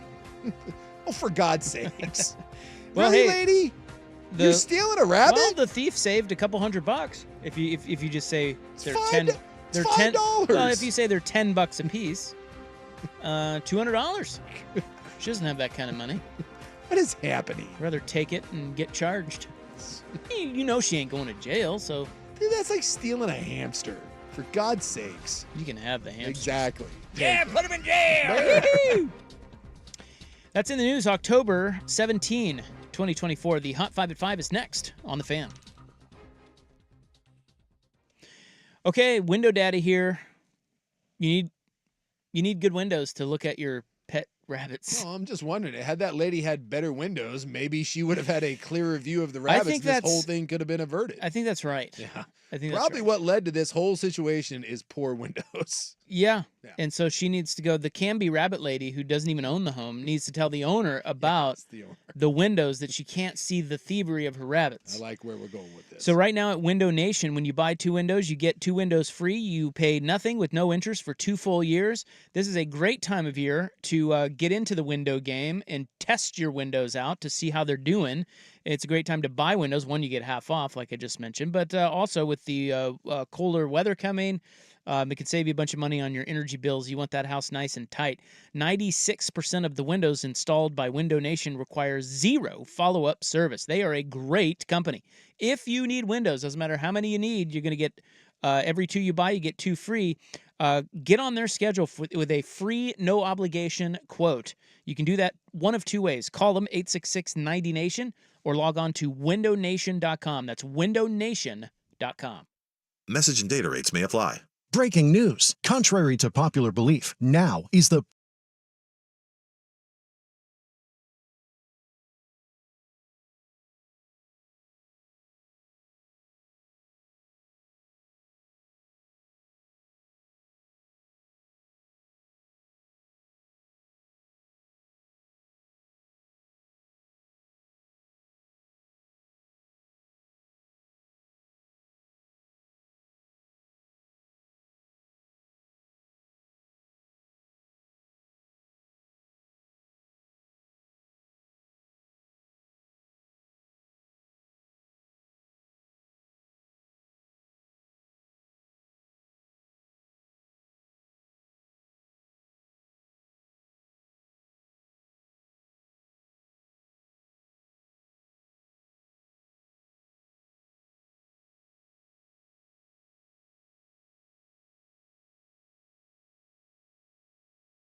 Now, from the Fan Sports Desk, a Sports Center update on 1080 The Fan. Brought to you by 808 Hawaiian Restaurant. Mixed plates like Grandma used to make. If your grandma were from the Big Island, Woodstock, Burnside, Beaverton, or online at ate-oh-ate.com. First on the Fan on the diamond tonight, a pair of League Championship Series games right now. Game 3 between the Yankees and Guardians. Guardians were clinging to a 3-1 lead, but back-to-back home runs by Aaron Judge and Giancarlo Stanton in the top of the 8th have given the Pinstripes the lead. They're currently in the bottom of the 8th, the tying run at second base for the Guardians. Coming up in the late game, it's Game 4 between the Mets and Dodgers as New York looks to even the series. Yoshinobu Yamamoto on the hill for L.A. Jose Quintana toes the rubber for the Mets. First pitch is at 5:08 on Fox Sports 1. And in just a matter of moments, on the gridiron tonight, Bo Nix and the Broncos visit the Saints in the Big Easy for Thursday Night Football. Both teams banged up. Patrick Surtain out for Denver. Chris Olave, Rashid Shaheed both out for New Orleans. The Broncos are a 3-point road favorite. And some breaking news in basketball this afternoon. Longtime Virginia head coach Tony Bennett announces his retirement, while in the association, Clippers star Kawhi Leonard is out indefinitely with knee inflammation. More sports scores and stories in 30 minutes. I'm Ryan Buckley at the 1080 The Fan Sports Desk. Listen live or on demand on the Odyssey app, the Fan's desktop player, or tell your smart speaker to play 1080 The Fan. Got a smart speaker? It's The Fan in your office and every room of your home. Tell your smart speaker to play 1080 The Fan. Good afternoon. At the tone, Pacific Daylight Time will be... It's 5 o'clock. 5 o'clock. One step closer to my own personal hell. This is Primetime on Sports Radio 1080 The Fan. We expect the best. We're not afraid to break someone. Do you hear me? Primetime is your source for the best in local, regional, and national sports. Go ahead and clap. Mediocrity deserves applause. Isaac Robb. I'm miserable. I had to get up at 10 o'clock this morning. Jason Sakanet. I'm a dude playing a dude disguised as another dude. Primetime on 1080 The Fan. All right, welcome back. Hope you are having a nice little Thursday. It's your Sports Bros, Rob. That's me. Big Sook right over there. Right here. This is our Friday. We don't have a show tomorrow because Oregon is playing Purdue on our airwaves. So there's nothing we can do about that. Well, like most of our listeners, Joey was so disappointed about no Friday show. He had to be part of today's show. That's right. Yeah. We already had him on. Yeah, he called in. I mean, we didn't talk about Ohio State. We talked exclusively about the big Purdue game. Didn't even know he was coming on. And then going to eat at the Buffalo Wild Wings in West Lafayette. B-dubs. B-dubs. If you're lucky, you'll be able to hit both B-dubs and the 4th-ranked Applebee's. So that is true. Those are the top 4. Two of the That's top a good 4 lunch restaurants in West Lafayette. It's a lunch-dinner combo right there. It really is. Although don't fill up too much. That's right. I think, honestly, I think you do Buffalo Wild Wings for dinner. Yeah, you might be right. You do Applebee's for lunch. Yeah, something light at Applebee's. Yeah, like maybe a salad, if you will. What are they like? Come on. Yeah. Come on. Yeah. Indiana, salad, Applebee's. Maybe some chicken tendies. Yeah. That's how they roll in West Lafayette. And Mexico City, apparently. Don't discourage the 1 a.m. chicken tendies. Coming up this hour, since we do not have a show tomorrow, we have to do our college football and NFL weekend look-aheads. Mm-hmm. A lot of good games. Including tonight, where we get Spencer Rattler and Bo Nix. Yeah, that's right. I always forget about Thursday night football. Sneaks up on you, doesn't it? Well, it's because usually this time of year is baseball. Yeah. So it's secondary. Mm-hmm. But when I'm starved on a Thursday night like next month, then it comes. I'm all about. Well, tonight might not be great football, but we have no idea what's going to happen when these two quarterbacks get together. That is true. Well, isn't that the beauty of the NFL? That's exactly right. Anything could happen tonight. Yeah, it's like I was looking at I have a pick'em league, so you got to go through and make your picks, and I was seeing you want to talk about a game I have no idea about? Classic NFL, like what the hell's going to happen there? Patriots and Jags are playing in London. 1-5 and 1-5. And by the way, the Jags are favored by almost a touchdown. What the hell is that? And if they lose, they'll probably leave their head coach there. Yes, which I'm kind of excited about. I love the idea of Doug Peterson getting Lane Kiffin, but in London. Yeah. I mean, it's across fantastic. the pond. It's like, Well, anyway, we'll do that this hour. Tony Bennett is retiring. Will they poach a West Coast coach? And then in the club tonight, there are some rumors about Sam Darnold and who he's dating. I want to bring that to you. And we have the top 2024 Halloween costumes. Oh, boy. This is very inappropriate, I'm guessing. I mean, some are, some aren't. Some, yeah. You know how it is. Yeah. And we got to talk about the sexiest animal. We already did. Yeah, but I found a list.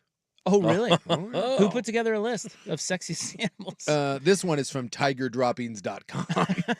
Wait, is it Wait, the that's an LSU message board? Yeah, that's an LSU message board. Is it? Yes. Yeah.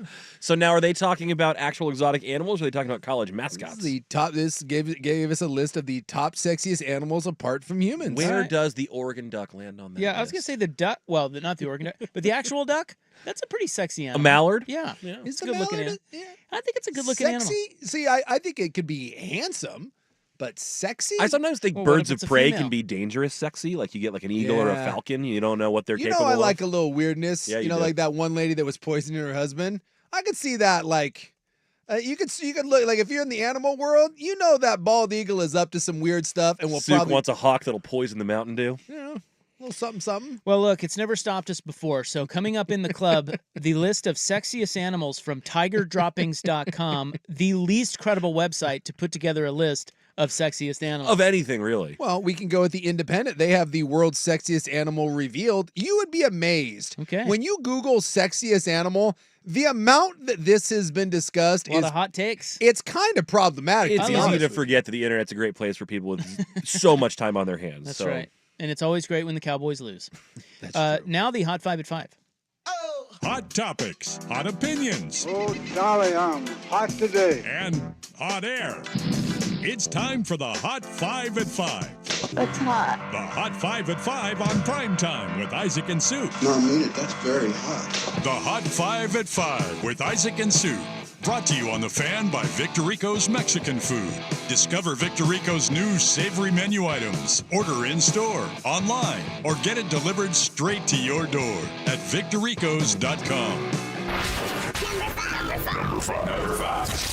Number 5. How about Sabrina Ionescu? That's right. With the game winner last night for my New York Liberty. That is as good a game-winning shot, or in this case, probably the worst shot you could take that won a game. I mean, Well, a lot of people are commenting about the possession and the shot being terrible. it is. And before you call that sexist, this happens all the time in men's basketball. Yes. Paul Both George, Dame college Lillard, Dame and pro. Lillard.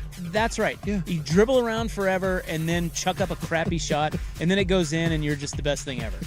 Exactly. So how about run something? Yeah, look, this was one of those where there was no doubt because they ran a little just like kind of handoff, like pick and roll sort of thing, like 2 feet from the midcourt line, and there was no doubt what she was doing to this. She was dribbling at the midcourt logo, and then step back, pulled up, and it went in. So the Liberty lead the Lynx in the WNBA Finals 2-1. Game 4 is tomorrow at 5 p.m. Best of 5 series, so they can close it I out. thought they went best of 7. They're changing the best of 7, I think, next year, but I believe it's still best of 5. Because up until this point, no one wanted to watch up to 7 games, but now Well, until they had Caitlin Clark, travel was too expensive. So it's actually probably true. Kawhi Leonard. Boy, He's going to be out a while again, guys. shocking development. He's out indefinitely to start the season. Shams reports he is sidelined indefinitely as he deals with right knee inflammation and yet another injury blow for the star of the Clippers. On the plus He is side- now 33 years old, by the way. Lonzo Ball came back and played for the first time in forever, but like the universe won't let them play at the same time. Do you think that, I mean, look, it's pretty clear that Kawhi has a bad knee, Yes. but do you think a lot of this is just him coasting? I don't think so. You It's I do think at times he has coasted, but I mean when you're out indefinitely with these things, I don't think he does himself any favors, but dude, there's no way you're like being a candy ass, you're missing like 50 games a year. I think he's an old broken man at this point. And if you're relying on him, shame on you. What else do I have for you here? Oh, yeah, Broncos Saints. Whatever. Rookies Bo Nix and Spencer Rattler head-to-head. Now, normally I love betting against Spencer Rattler and Drake May and Bo Nix. Great parlay. I don't know what to do here when these two quarterbacks play. I think the right side of the game is don't watch it. But if you're betting, Denver.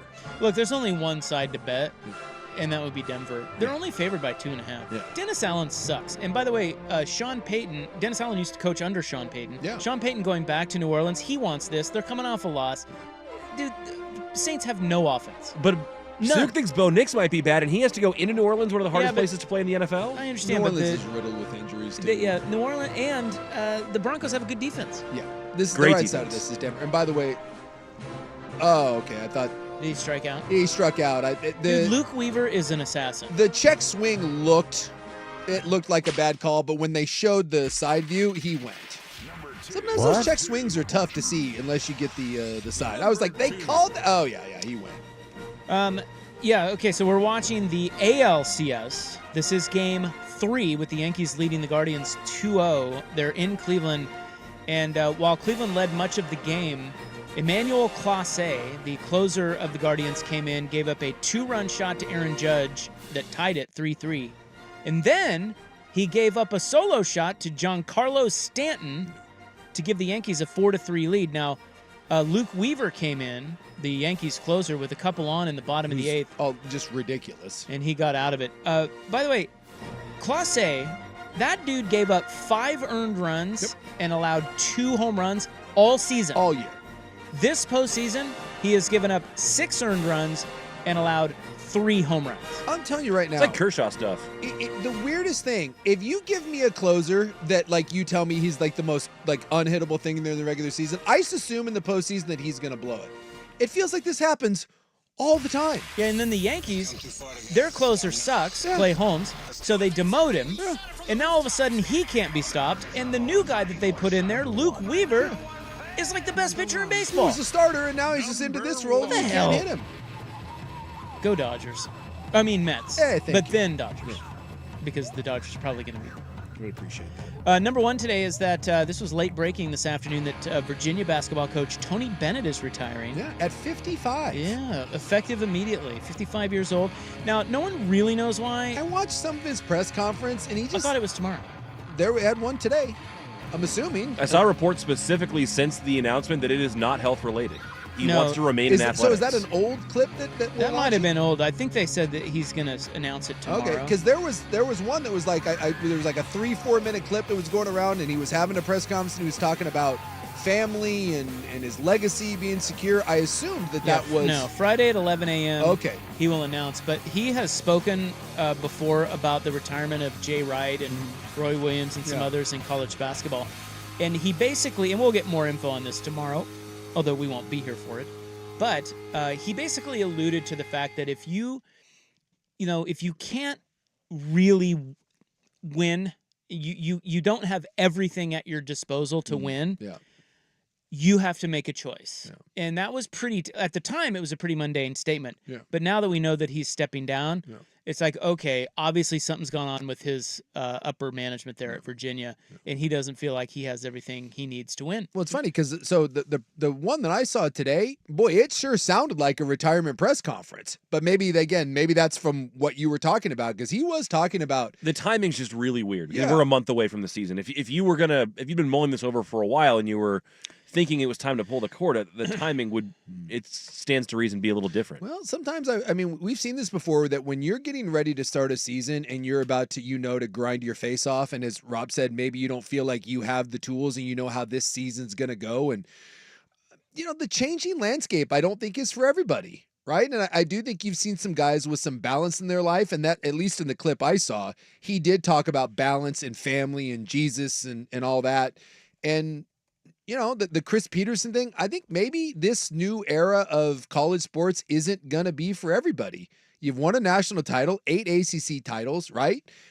You got probably enough money that you don't have to do anything. You get a cushy studio gig. Maybe it's just one of those where you don't feel the need to grind your face anymore. The Hot 5 brought to you by Victor Rico's Mexican Food. Discover Victor Rico's new savory menu items. Order in-store, online, or delivered straight to your door at victorricos.com. Our college football weekend look-ahead is next on The Fan. Oregon Ducks football is on The Fan.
All right, we got some hot baseball action tonight.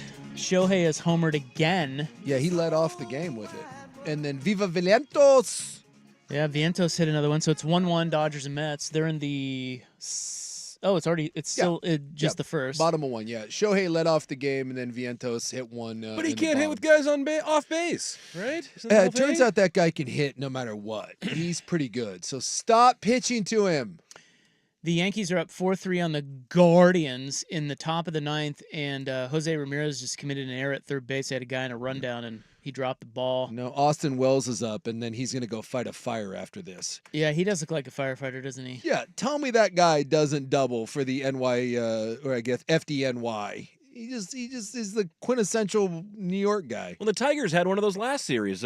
Jake Rogers is one of those mustache guys. That's right. The mustache is making a comeback. Especially in baseball. Yeah.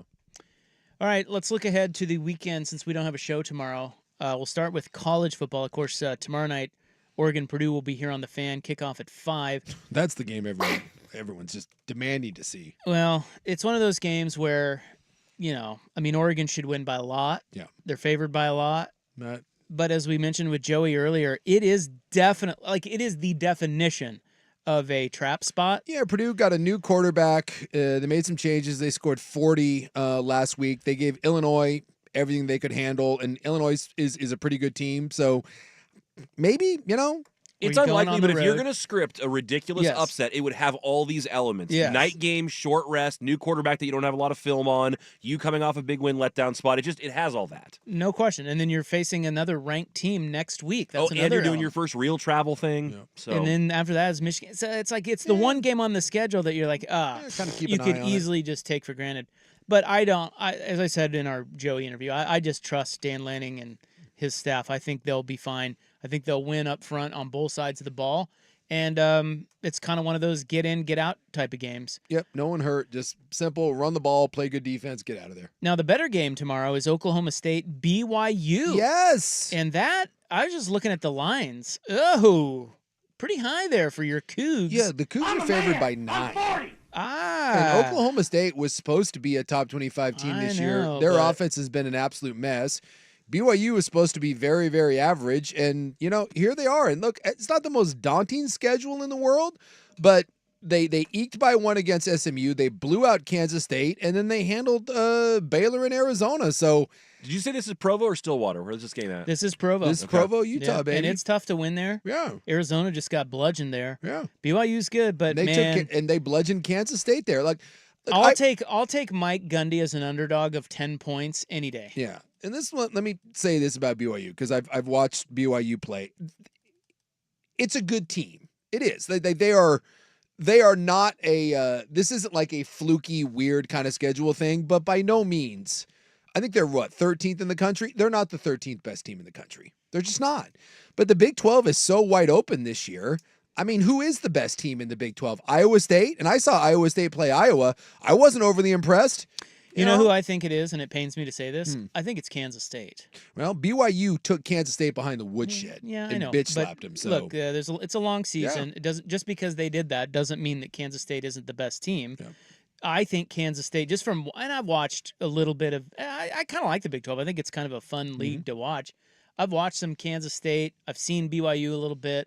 Who else did you say? Oh, Iowa State. Saw them. Iowa State's undefeated. Texas Tech is the one I haven't seen any. I don't know what they have going on, but they're up 5-1, and I haven't seen much of it. But BYU and Iowa State are the two undefeated teams. I think the two undefeated teams, the two ranked teams, and then Kansas State has the 1 loss. Arizona State is a 1-loss team, and they're playing better. And they're good. Yeah, they're good. But they're without their quarterback this week. They're good. Who they got? They have Cincinnati. Okay. And Sam Leavitt not playing this week. You know what's interesting about the Big 12 is that while BYU and Iowa State are undefeated, and Texas Tech and Arizona State and Kansas State are all 5-1 and looking good, if you look at the bottom of that league, all the way at the bottom, you have teams that could totally pull off a bunch of upsets. Oh, sure. Kansas is at the bottom. Look, they suck, but they're not that bad. I mean, a lot of people thought they were a top 25 team at the start of the year. They'll win some games. They'll knock off some people, especially at home. Utah is sitting there at 4-2. We have completely written them off, and I don't think we should because they're better with Isaac Wilson than they were with Cam Rising. Yeah, absolutely. So they're nasty. And then you have Oklahoma State sitting there at 0-3 in the league. Gundy's going to get a few. If they could ever figure it out. Those are the bottom of the league. I didn't even go through the middle of the league. That league is bananas. Colorado is better than people thought.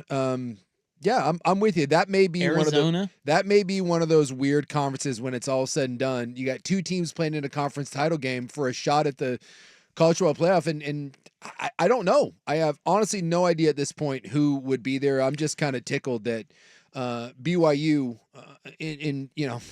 haven't been in the Big 12 very long, and 6-0, 13th in the country. I'll take it. Can I just say, and I don't want to get into a whole thing here. I really don't, because we've talked about this a lot. Yeah. But the idea of BYU being 6-0 and 13th in the country, but not. I mean, they're not in the best league. Okay, they're in the Big 12. They're not. It's a fun league, but it's not the best league. No, if they were in the Big 10 and the SEC, they would not be 6-0. Isn't that sort of a what would be the word? Doesn't that make you think that the situation that Oregon State and Washington State are in, it's actually in some ways better because this is really exciting for BYU. Yes. Whereas if BYU had joined Big 10 or the Pac, maybe even just the Pac-12, or if Oregon State had joined the Big 10 or whatever, that's just so much tougher. Yeah. So when you see them in a league like this and you're having this magical season, like it doesn't, at least so far, it doesn't take away any of the joy. No. No BYU fan is sitting there going, well, this is great, but man, I'd rather be 3-3 in the Big 10. No, you wouldn't. This is amazing. You will get a chance to play in the college football playoff if you It is a very win the league. It is a very valid point that while it would be awesome to be in the Big 10 and the SEC and get $75 and $100 million a year, I'm also not naive enough to think that giving that money to BYU would make them on par with Ohio State and Oregon. So to your point, yes, it is a more enjoyable year to play the schedule that we have and a chance to have a magical year where you win 10, 11 games and make a college football playoff than go play in the SEC, because if Texas, Georgia, and Alabama are on our schedule, we're not 6-0 and we're not winning 10 games. And the Beavs, so and I get valid it. point. I get it. The Beavs and Cougs aren't in the Big 12. Yeah. But they are piecing together, a future in a league like this. Yeah. And Oregon State's 4-2. If they were in the Pac-12, or God forbid somehow they got into the Big 10 or the ACC, they wouldn't be 4-2. No, I think the idea though for those fans is like maybe they would have a different roster and their coach would have stayed, and it's all of that stuff. So it's woulda, coulda, shoulda. But you get my point. Yeah, I get your anyway, point. we don't need to belabor that. No, but I understand where you're coming from, and I'll as a BYU fan, I agree. I'll take it. That is a fun Friday night game. The BYU Oklahoma fits State. better in the Big 12 than we would in the SEC. Right. I'm not interested in being the doormat of the SEC. It would suck. All right, let's look at Saturday's games. Some big ones coming up next. Here's Buck. Now, from the Fan Sports Desk, a Sports Center update on 1080 The Fan. Ryan Buckley with this Sports Center update. First on The Fan, a couple League Championship Series games on the diamond tonight. Right now, Game 3 between the Yankees and Guardians is in the 9th inning. The Yankees leading 5-3 after back-to-back homers from Aaron Judge and Giancarlo Stanton gave the Pinstripes the lead. Meanwhile, over at Citi Field, I should say, the Mets and Dodgers got started with a bang. Shohei Ohtani with a leadoff home run for Los Angeles. Mark Vientos answers with a solo home run of his own in the bottom of the frame. They're currently 1-1 in the middle of the second. Some breaking news in basketball today, as longtime Virginia men's basketball head coach Tony Bennett has announced his retirement. He took UVA to the Big Dance 10 times in 15 seasons and won the national title in 2019. In the association, Clippers star Kawhi Leonard out indefinitely with knee inflammation. There's no timetable yet for a potential return for him. And Thursday Night Football kicks off Week 7 of the NFL. Bo Nix and the Broncos into Big Easy taking on the New Orleans Saints. It's currently scoreless midway through the first quarter. More sports scores and stories in 30 minutes. I'm Ryan Buckley at the 1080 The Fan Sports Desk. Listen live or on demand on the Odyssey app, the Fan's desktop player, or tell your smart speaker to play 1080 The Fan.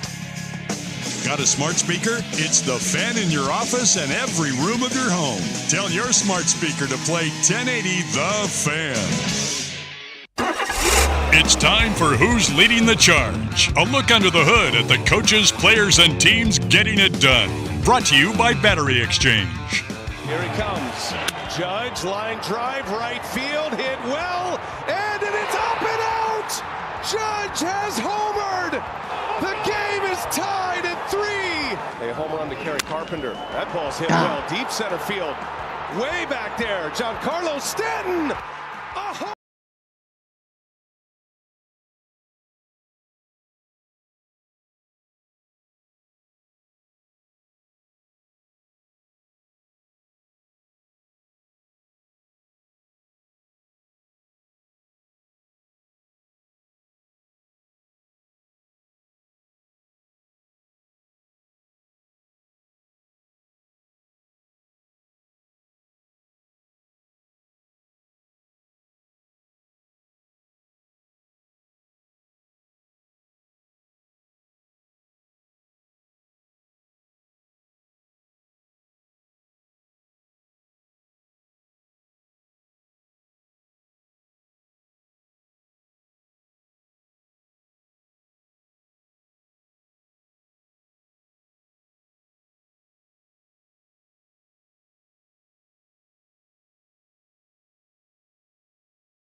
Football weekend look ahead. No show tomorrow. Nope. Darn it. Oregon will be on. So we have to look ahead now. I see where the 9 a.m. games, there's a couple good ones. Yeah, the big nooner I'm actually pretty fired up about. Well, I don't know which one's the big nooner. That would be Nebraska. Oh.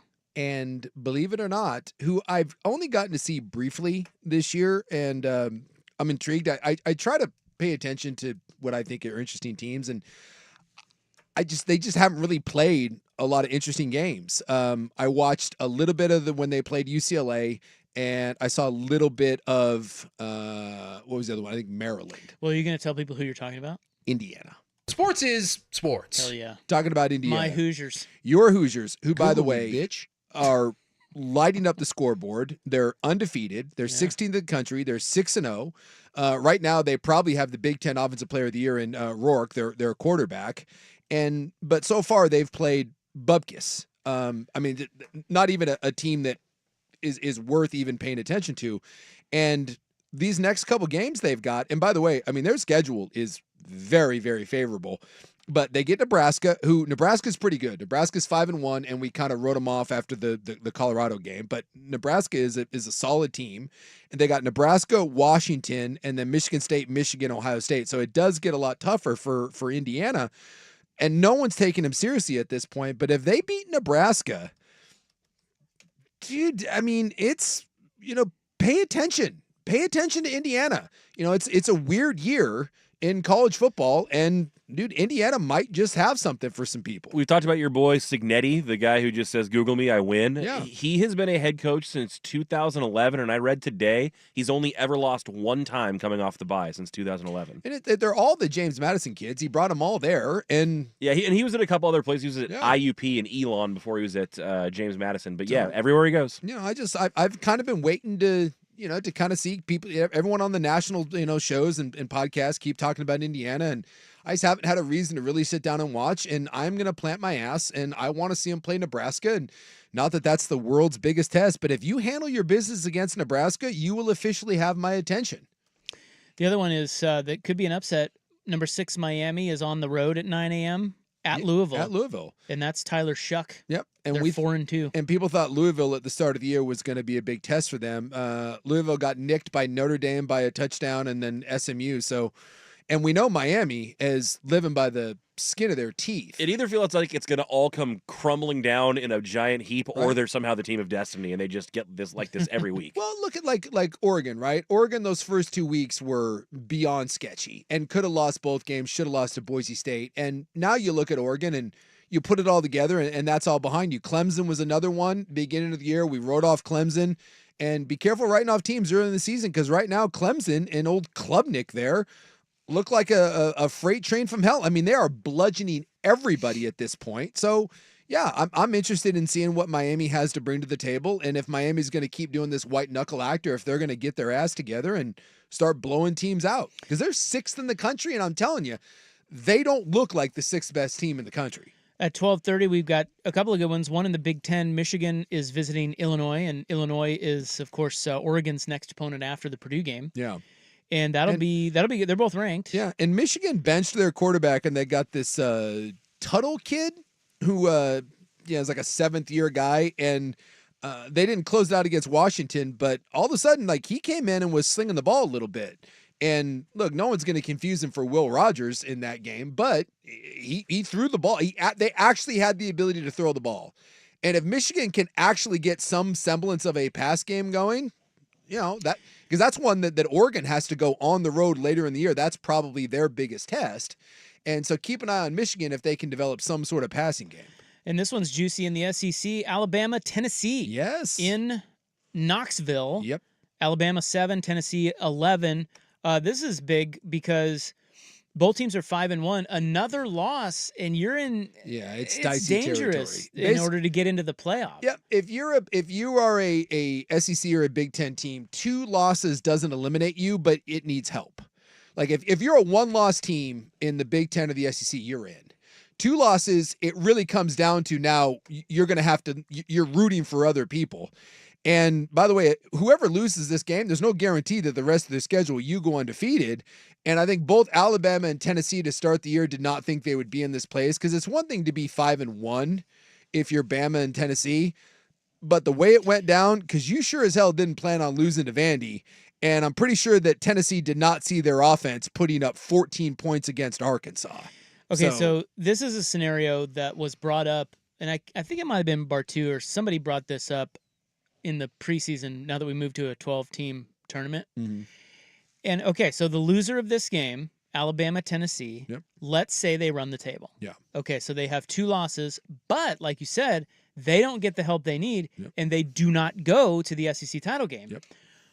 It might be better for them if they run the table to sit there with 2 losses than say our path is we have to win the SEC. Well, if you get into the SEC title game and then you lose in that game, even though you accomplished your goal of getting there, you now have 3 losses and you are likely not going. Let me state for the record, if the committee has any balls whatsoever, which they don't, but if they did, if that were to happen, and let's say Georgia or Bama has 2 losses and they get to the SEC title game, and they lose in that. If you had any balls whatsoever, you would put them in over a 2-loss Tennessee or whoever that was sitting idly by. Nothing pisses me off more than you reward a team for doing nothing when another team has to go and play a top 5 team. Oh my God. Did he do it? He did it. Big Christmas! Oh my goodness. Merry Christmas! Tied it up? Yeah. Tied it up in the 9th off Luke Weaver. Oh my, what did we just say? Anytime you tell me that a guy can't be hit in the postseason, unhittable, best pitcher they got now. Wow. Dude, playoffs rule. These 2 innings have been awesome. They have. And they just had the momentum killing double play right before that. So let me tee paint this paint that picture. I'm watching the Mets game. I didn't see it. So the Guardians they're dead. It's 5-3 Yankees in the 9th, and Luke Weaver's on the hill, demoralized in Cleveland. Leadoff hit, but then that fat ass Josh Naylor grounds into a double play. Next guy, so now 2 outs, nobody on. Luke Weaver, you're done. You're about to go down 3-0. Next guy doubles off the wall, and then Big Christmas comes up and just deposits one. Like, he hit that further than Shohei hit his last night. Well, it's hilarious. You said he just did it, and as I turned, the ball was still going. The replay of that swing. Yeah, dude, he got all of it. No doubter. Pretty cool. So now that game is 5-5 in the bottom of the 9th, right? Anyway, you're right. There are no well, there's isn't one it? auto bid. But it's by ranking though. After that, so the 4 conference champions, the 4 Power 4 conference champions are the top 4 seeds. Yes. After that, isn't it by ranking 5 through 12? No, I think it's the committee. I don't know about that. I think the committee ranks them. Yes. So they can they can manipulate that. But I think it's 5 through 12 in the rankings. I'm going to look that up. Well, but because then you get the one automatic qualifier from one of the group of 5. Yeah. But you don't have anything other than ranking after that. I think so. I think you're right. I think it so might what just they go would off do of the then rankings. is manipulate, because you were talking about their guts. They don't have any. So if they think a 3-loss Georgia is better than a 2-loss Tennessee because Georgia played in the SEC title game, they will just rank them ahead of Tennessee. Yes. To get them in. And you should.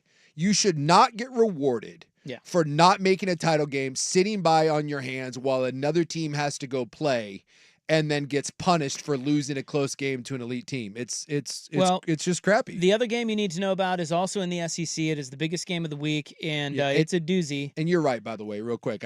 That is official. Is the 12-team automatic bids for the 4, the 7 highest ranked teams remaining out of the round of 12, and then of course the highest ranked group of 5. Number 5 Georgia visits number 1 Texas in Austin, 4:30 on ABC. And by the way, this is enormous because if Georgia loses and they go to that 2-loss, and the fact, especially with the head-to-head with Alabama, Georgia does not have a great path to get to the SEC title game, and they still have Ole Miss and Tennessee left on their schedule after this. I got to tell you. This I'm not saying this is an elimination game for Georgia, but if they lose, their odds of making the college football playoff are really handicapped here. I don't think this is the Georgia that we know. And I think that, when I initially saw this, I was like, man, Georgia is an underdog for the first time in 50 games. Yeah. And you look at that line and you go, because they're catching 5 now from Texas. You look at that and go, oh my God, Georgia all day. Yeah. Plus the points. Yeah. Should be a good game. That's a team I trust. Great coach, the whole thing. But looking closer at that game, the entire world is lining up on Georgia, which led me down a path of looking at Texas. And I got to tell you, man, I think Texas boat races them. Well, backtrack. They're not going to boat race Georgia, but Texas is going to put up a lot of points on Georgia. Alabama did. Texas's offense is even better, and they have a better defense than Alabama's. I now see why. I guess just looking into the game, I now see why the odds makers have Texas -5, because I think a lot of people look at that and go, whoa, wait a minute. I'm all over Georgia, and the public will probably be all over Georgia. Texas might be the side there. Yeah. Well, you look at Georgia, and a couple things have happened here. One, we know with the world of NIL and everything, talent has been spread out. Just everyone says it. It's not as condensed. So that's number one. Two, they have been beat up. There's been injuries there. I also think coordinators, we see this all the time, and we think because of Alabama that you can just roll through coordinators and it doesn't have an effect on you. Georgia has lost a lot of coordinators during this run with Kirby Smart. I mean, their offensive coordinator is in Baltimore right now running a really damn good offense. And Bobo, it just hasn't been the same. And some of the early struggles they have. Well, and last I checked, their defensive coordinator is somewhere winning. Yeah, he's at Where is he? Somewhere out west, I'm right? cooking on your grill. Right? Like, and so you move on from these people, and lo and behold. Oh, and by the way, 2 years ago, it was arguably the best defense that college football had ever seen. How many guys? I think 9 of those guys on that defensive side all got drafted. Lo and behold, it's hard to replace that. And while this isn't a horrible defense, this is not the defense that you're used to seeing out of Georgia. So you throw all those things together, and all of a sudden Georgia doesn't look like this just unstoppable juggernaut. No, they really don't. What I want to see out of Texas is, I believe in Texas. I think Texas is the best team in the country. They've proved it so far. But when you look at Texas, and it's weird because they played Michigan, right? Can we all just say that beating Michigan is not like it was a year or two ago? I look at Texas, Colorado State, Michigan, Texas San Antonio, Louisiana Monroe, Mississippi State, Oklahoma, and Oklahoma State's offense is dreadful. Oklahoma's is brutal. Remember when Ohio State was playing Oregon and we talked about how that was the number one defense in the country, and they had all these great metrics, and they had all these, it's great. There may not be like just stars everywhere, but it's a bunch of just NFL dudes and solid bodies, and the numbers were stupid good, but they hadn't played anyone. You could say the same thing about Texas. Texas is not littered with just like these dudes that jump off the page. There's not a lot of weaknesses, and statistically, they're number one in basically everything in defense. But this Georgia offense is going to give them problems that no one else has. So I believe in Texas. I think Texas is the right side of this game. I just wonder if maybe there's a little bit of the numbers inflation like we saw with Georgia and Oregon. And when you play someone, not saying they won't win, but this will be by far the stiffest test that Texas defense has seen. I hear what you're saying, but I oftentimes, no offense to you, I oftentimes feel that the odds makers, when they make a line, they take stuff like that into consideration. I mean, they're not stupid. They're not in this to lose money. And that's why I think when people look at this line, they're going to go, jeez, Texas they're minus begging, 5. they're begging you to take Georgia. They are. They want you to take Georgia. Yep. Everyone will. And watch Texas beat them by double digits. Yeah. Every time I see Georgia this year, it's just not the same Georgia. Yeah. I mean, it's not. It does the not look the pedigree same. is there, but they're just not the same. It does not look the same. All right, we'll empty out this week's Sporting Tickle Trunk next on The Fan. It's time for a Ducks Report, the inside story on Oregon athletics, brought to you by Mods PDX. The future of building is here. One's returnable from the 13. Bird on the fly. Bird is going to take it. Jarris Bird. He's gone. Touchdown. That's where we're digging into the old tickle trunk, Oregon Purdue highlights. That's right. Double OT thriller in West Lafayette, 2008. All right. Yeah, that was the game that my buddy went to that he said that the concierge told him, they asked him for restaurant recommendations. Yeah. And the concierge said, yeah, right down the street there's this place called B-Dubs. B-Dubs, baby. We were like, oh, cool. Yeah. It was Buffalo Wild Wings. Still to this day on TripAdvisor, #1 place to eat at in West Lafayette. Mods PDX, the future of building is here. The home of dirt and spray. I'm dirt. Has Oregon made that leap enough for you to say they can be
Swung on and hammered. High, deep to left. Away out of here. Bedlam in Cleveland. John Kenzie Noel. A tape measure job to the bleachers and left.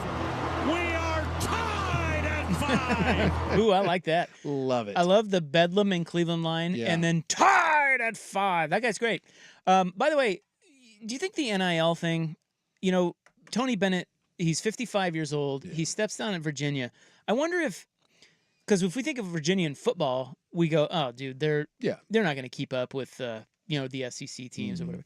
You think maybe the NIL thing has something to do with him calling it quits? Because that had a lot to do with like Jay Wright and Roy Williams. Those guys, they don't want to deal with this new college basketball. I think there are plenty of coaches that have made their name, have enough money. I just think it's we talked about this in college football. I think it's a young man's game. I think you have to be obsessive.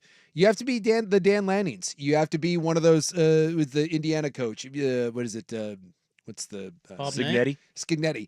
Like he just is you're an animal. You just live, breathe this stuff. You can sleep when you die. Yeah, and I think there are some people that have some perspective. The Chris Petersons of the world, the Tony Bennettts. It doesn't shock me that Coach K. Walk off. And guys like that just say enough's enough. Did you see that? Who hit that? I don't know. I got the same TV issues. Yeah, they had a guy on third with 2 out, but it looks like there David was Fry just hit a walk-off. David Fry walk-off. Off of Clay Holmes. Yep. In your face, Yankees. Yep. Boy, they blew it. They were going to be up 3-0.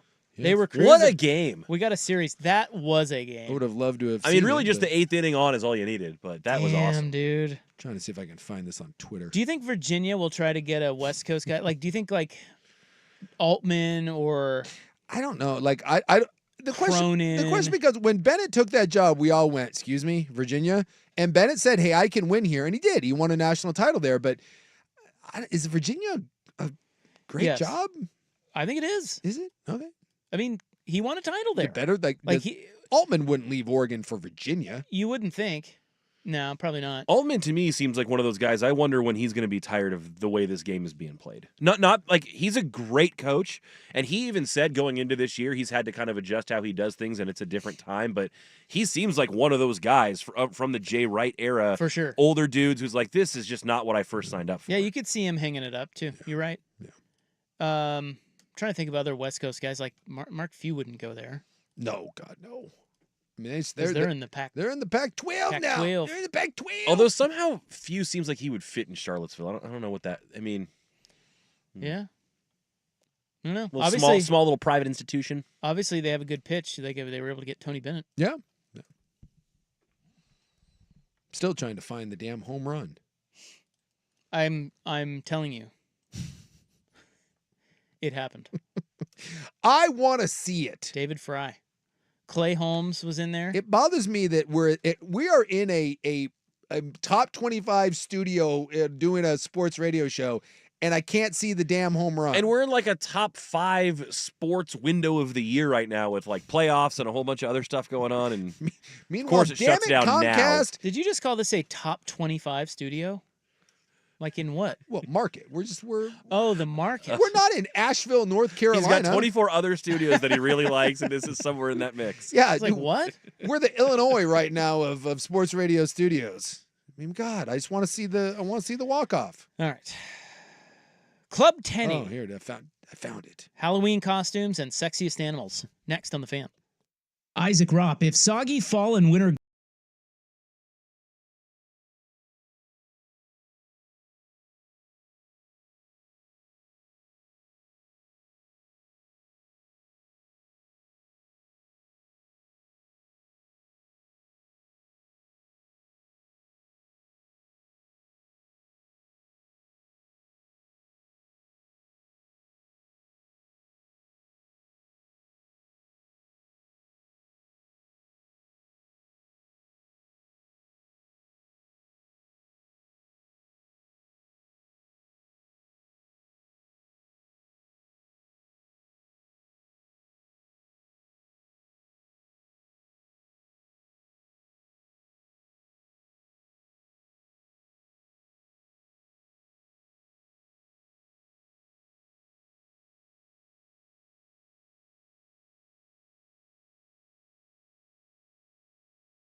Shut the hell up. Club 1080 with Isaac and Souk. It does go well with a chicken. I didn't know hanging out with you was making me smarter. Full disclosure, Morty, it's not.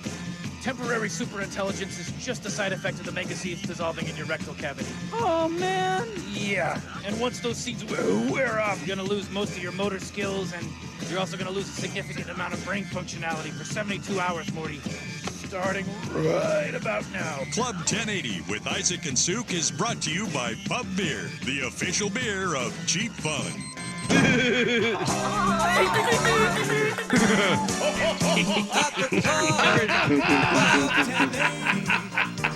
What an exciting time. Germany's a great city. Hey, yeah, beautiful hair.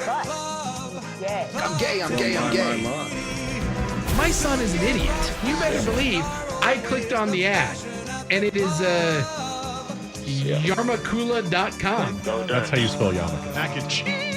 Should I go right? Should I go left? Damn it. How do I get in that little girl's toilet? Here he is, having the time of his life. I think it's a Himalayan snowcock. Space Force. Yeah. All right, well, there's a lot going on. Sports! We love sports. Yes, we do. Our Broncos are up 6-0 in New Orleans. That rock fight. The Saints' offense is exactly as we expected it to be. Spencer Rattler with a big fumble. And that it is terrible. Yeah. The Guardians beat the Yankees. Yes. The Yankees get 2 home runs off Emmanuel Clase and cannot close it out. They had a 2-run lead going into the 9th. With the 2 outs bottom of the 9th. 2 outs bottom of the 9th with the best closer in baseball, and they couldn't hold it. Yeah. And by the way, that shot that Fry had in the bottom of the 10th, dude, he hit that thing, and one, it was a mammoth shot, and that is, in a regular season, that game gets one in between the numbers. Oh, yeah. Because, dude, he turned and just watched through the bat and stood for about 5 seconds and admired that thing before he started running. And he did a little twirl before he started going. Well, I had to grab the audio of that from the Cleveland radio broadcast as well. Here's what it sounded like. Here it comes. Swung on, hit high, hit deep to left. There she goes.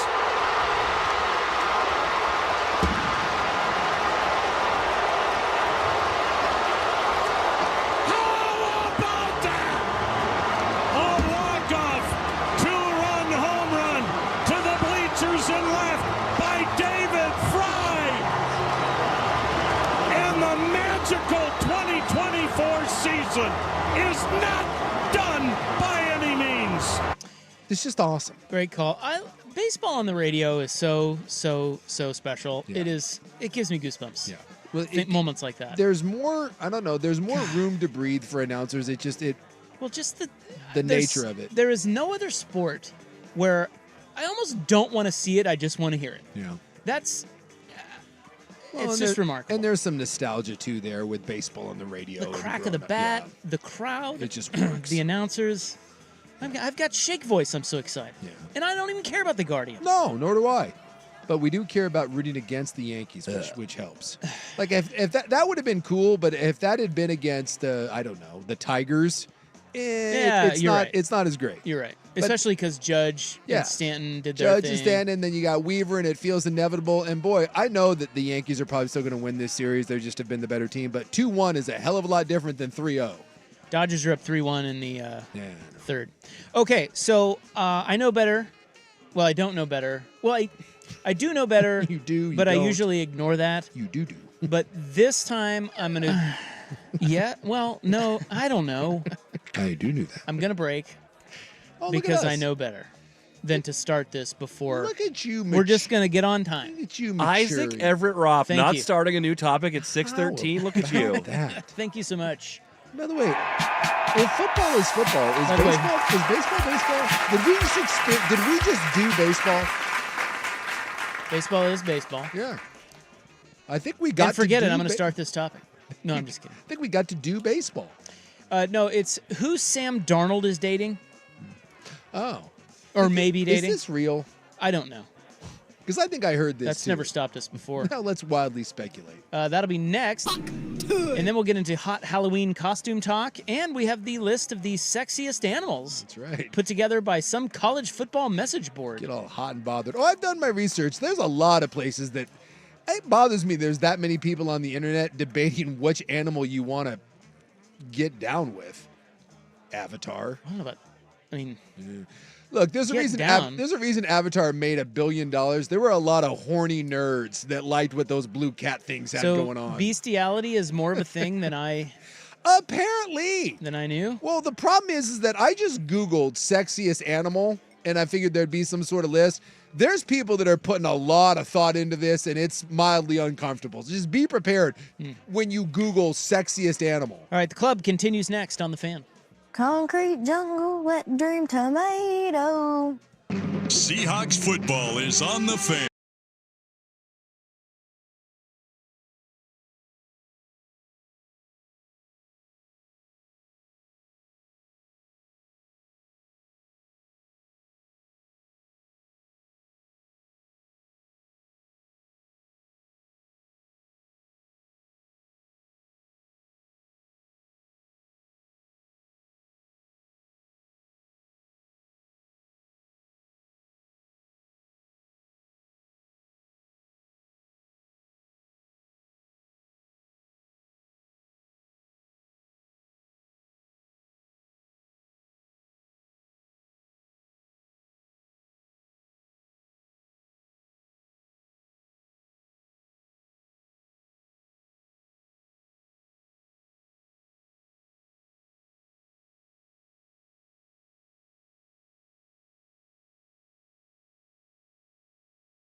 Okay, we'll get to sexiest animals coming up.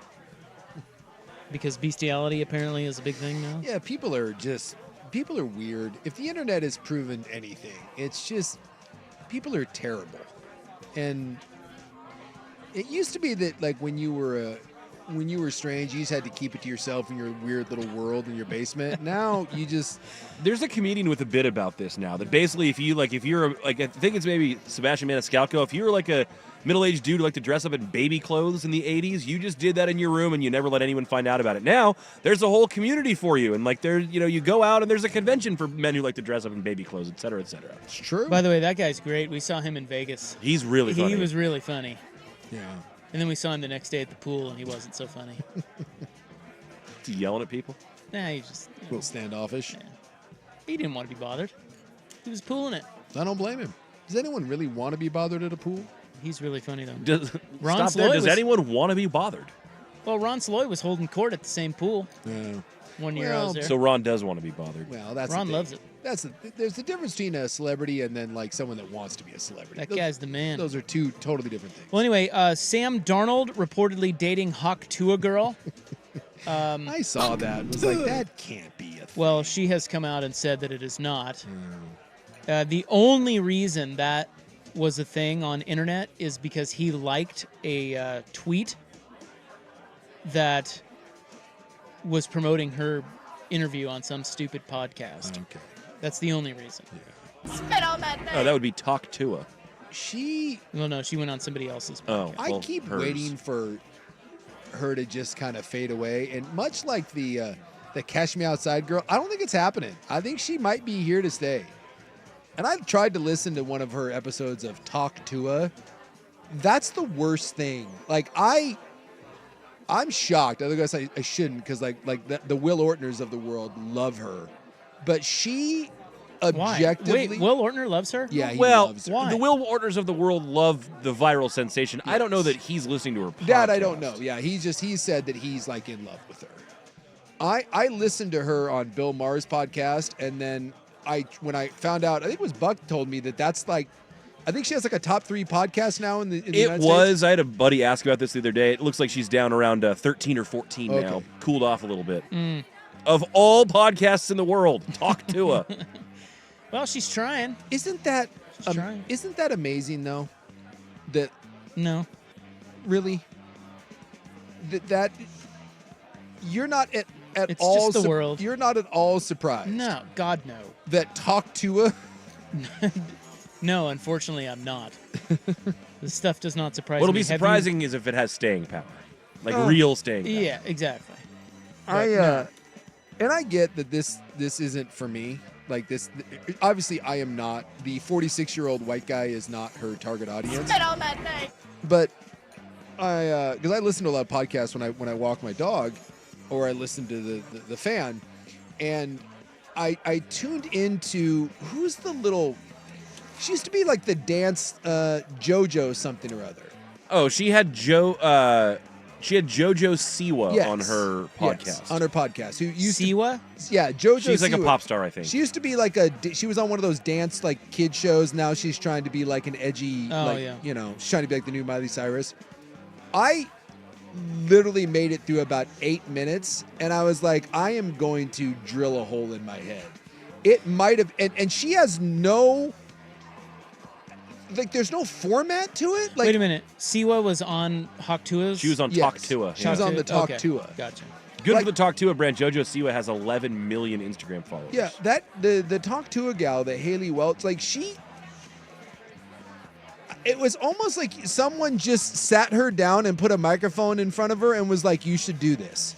Like, there's no... Well, isn't that what a podcast is to most people? Shouldn't you be able to, like, have a conversation, though? Like, she can't... It's unbelievable. I just sat there and I listened to this, and that one episode probably makes more money than you and I make in a year combined. And I got no hate for her. I'm like, hey, God bless you, man. If you can make the money, make the money. But, boy, it was one of those things that I just sat back and I was like, millions of people are going to tune into this. And I can't process it. That's America. I'm like, wow. Well, it's not Sam Darnold that is her Pookie. America, yeah. Although that would kind of fit, right? So for many, well, kind of, yeah, I could see it. But all he did was like a post. Apparently, and I didn't know this, but I was reading about it when doing my research on this Sam Darnold article. Yeah. She said in her original video where she went viral for saying Hawk Tua spit on that thing. Yeah. She, at the end of it, apparently she says, "Love you, Pookie." Who's supposed to be her significant her other. boyfriend, yeah. Oh, okay. So everybody, for the longest, and she has not revealed who her boyfriend is because it's probably just some country bumpkin. Yeah. But there were a lot of people speculating that her Pookie is Sam Darnold, but she says she has known her Pookie for a long, long time. Yeah, well, yeah, and she wouldn't have been dating Sam. She worked at a spring factory, for God's sakes, before this. I mean, I think we'll be stunned at who her Pookie is, Yeah. but then again, not stunned Sure. at who her Pookie It is just amazing that if you want to know why the United States is both the greatest and the worst country on the planet, Exactly. it's that country rube can get drunk and say that and then make millions of dollars and become world famous. That is both the reason we are the best and the worst country, all wrapped into one. Okay, And so that's why I said I was not surprised. Episode 3 of Talk Tua. Yeah, who we she got? made it official with Pookie. With Pooks? Are they getting married? So basically, she needed to talk it through with former Bachelorette personality Caitlin Bristow to talk about relationship things and, I guess, to help hard launch Pookie as her official boyfriend. That's all I got. Okay. Okay. And then episode 6 that says that she already ruined her first date back with Pookie. So, boy, I just get excited for the Haley Welch story. Dude, you should What a saga. Just Merry driving home. Christmas, bitch. Turn on her podcast for 5 minutes. No chance. Just 5 minutes. No chance. And just listen and then just process that. No. She makes more money than we do. Like by leaps and bounds. Yeah, I won't be turning that on. But Well, I did. I if couldn't she help. wants to spit on that thing. I couldn't help Spit myself. on that thing. Concrete jungle, wet dream tomato. That right there. Haley Welch. Good for her. All right, now to sexiest animals. Yeah. Yeah, this is how did we get on? Oh, we were talking about the fox. The Arctic fox. Well, I asked the question. I said because, when someone says, "Hey, she's a fox," right? That means someone's very, very attractive. And so I got thinking, is the fox the sexiest animal? Because no one says that's she's a real horse. Because you said you thought the horse was the sexiest animal. For me, it is, yeah. But I if think you called horses a are woman a horse, how would that go over? not at all. No. But they're not horses. This is an animal. Yeah, but You're could talking you, about animals. But could you imagine going? But again, But if you called a woman a fox, it'd be very flattering. yeah. Yeah, I get it. Go But home and tell Nurse Nice that she's a real. Babe, real you're looking like a horse. very, very sexy horse to me, tonight. horses are just the best. You're my Clydesdale. Yes. You know what? That probably works for a male. Hey, baby, you're my Clydesdale. You want to be my Appaloosa tonight? What if you? Yeah. What if it's the side? What if she called you a thoroughbred? Oh. I prefer Mustang. Okay. You prefer Mustang to thoroughbred? Isachi. Well, I am a thoroughbred. I would think that thoroughbred is one of the better compliments you could get as a male. Pretty good. Do we now have to separate the difference between sexiest animal female, sexiest animal male? I mean, I guess I think those are two totally different things in terms of like what you call a woman versus a sexiness of an animal. Yes. But I've choked a cougar. It happens. Whatever. Because you can categorize it however you like. Well, I find cougars to be like I personally went big cat, and I know that's varying degrees because you got jaguar, lion. I think the big cat is the sexy. I think it's the most majestic, sexiest animal out there. But again, if you called your lady a lioness, I don't know if that goes over well. I'm intrigued. So according to internet, there's a bunch of different lists on here. And so they have the 10 most beautiful, they have the 10 sexiest, they have the 10 most aesthetics. We want sexiest. So if we're going sexiest, number 1. And who did this? This is off of, well, this was, People did this actually. People Magazine. People Magazine. Wow. Okay. People Magazine did it, and their number 1 sexy animal is indeed lion. The lion. They went lion, and they actually said because of the male-female equivalent.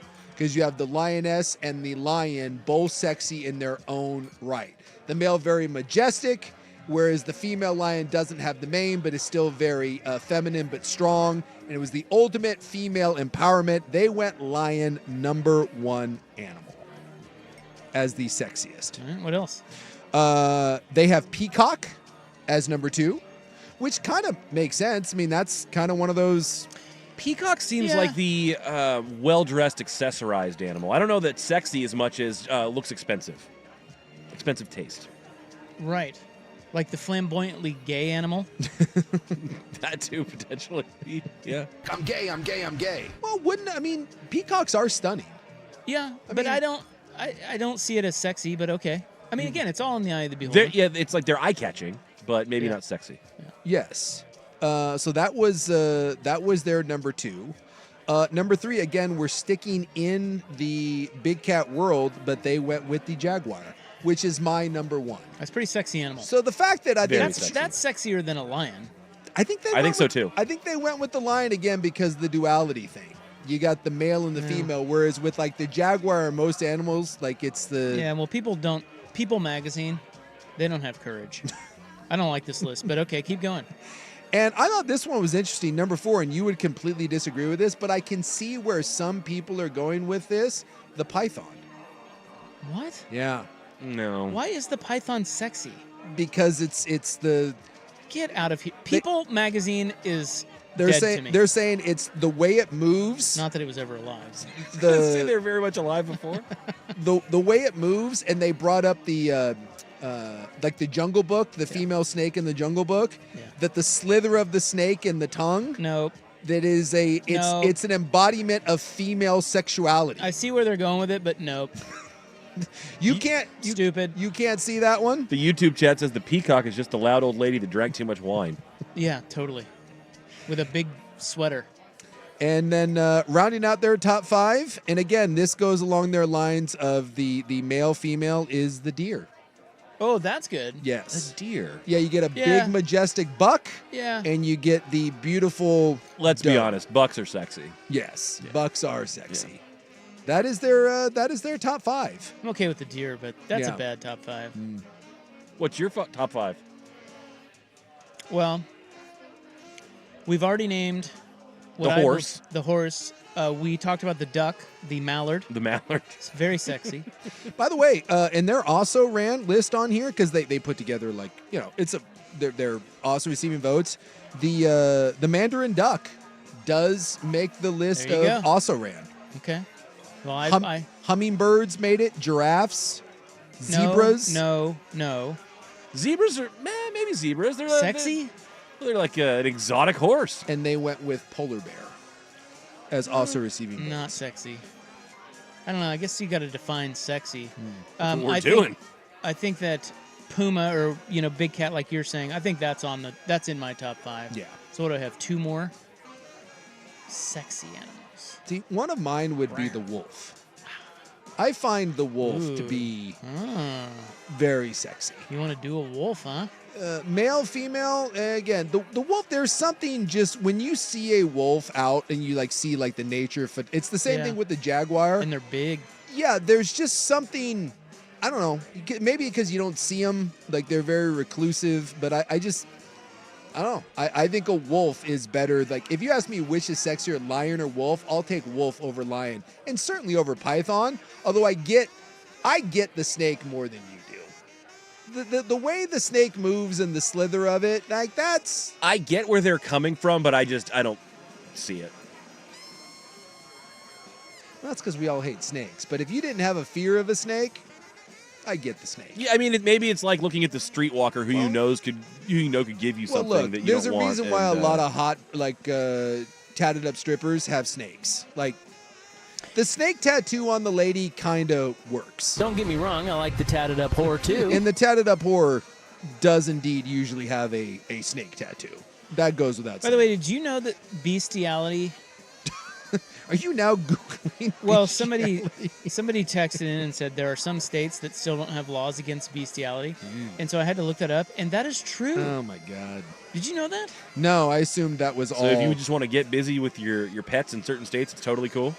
According to Internet, all but 4 U.S. states have criminal statutes against bestiality. Let me guess. Deep South. Mississippi, Arkansas. The 4 that don't. Maybe Alaska. It's cold up there. West Virginia. Animal rights advocates say it is a crime often hidden in plain sight. Lawmakers in Hawaii and Wyoming were 2 of them. Oh. But they have proposed measures to formally outlaw sexual abuse of animals. But Hawaii and Wyoming, also West Virginia. Yeah, you called it. And it's cold Rural nights. livestock states. Cold nights out there in the coal fields. And the other one is New Mexico. Those are the 4. And I got to tell you, desolate places. Let's call out New Mexico. They're not even trying to outlaw bestiality. No, there's like They're whatever. just good with it. That's going to be on their board of tourism pretty soon. Hey, not a lot of reasons to come to New Mexico, but New Mexico, bestiality. It's cool here. You like llamas a lot? Oh, the llama. No, the llama is not sexy. No, the llama's like the goofy nerd who I don't know. But did you see the llama at game day? The dude brought a llama to college game day. I did see that. Caesar the no drama llama. He's dead. Who is? Caesar the no drama. Oh, llama. I thought that guy was Caesar. That guy who brought the llama. There's probably named Caesar. multiple. There's probably, Caesars. but I'm pretty sure he's dead. Yeah, someone bringing up right. with the bird of praise, the eagles, the hawks. Bald eagle's pretty sexy. Yes. I like where that's going. I'll put that on my list. Yeah. I only Some say have like one snow more. leopards, but again, just rope the big cats into all that. I mean, that works. The other one too that I find non-traditional, like it wouldn't fit like the elegant grace of sexiness. Like I think all the animals we're talking about tend to be very muscular. Like What about an iguana? I don't think so. The iguana? Gross. Colors, it's a little dangerous maybe, but mostly just pretty. Wait, is an iguana? How is an iguana dangerous? It gives you salmonella. They got those claws. I mean, don't they? I always kind of thought iguanas were dangerous. I mean, not like they're not gonna like poison you like a snake. I always but thought like, they just carried like bacteria on them, like you could get like salmonella. well, yeah, I just don't like, think you would probably want to cuddle with an iguana. if you don't like wash your hands or something like that. I don't think they're of great danger to the human race. It's not what I meant. It's a world of iguanas. When the big one hits and the animals have to adapt, watch out for the iguana. Well, all the single ones will be coming to my house. Buck's just out there. What's up, iguanas? Although I find iguana person just as weird as snake person, right? I find that to be very weird. Yeah, something about the limbs just normalizes them for me, I guess. Aren't they the ones that you can rip the tail off and it grows back? Yeah, kinky. By the way, they have the horse on this list. They should. The horse yeah. is pretty majestic. Yeah, the horse is majestic. And they also have the walrus. The walrus? What? Yeah.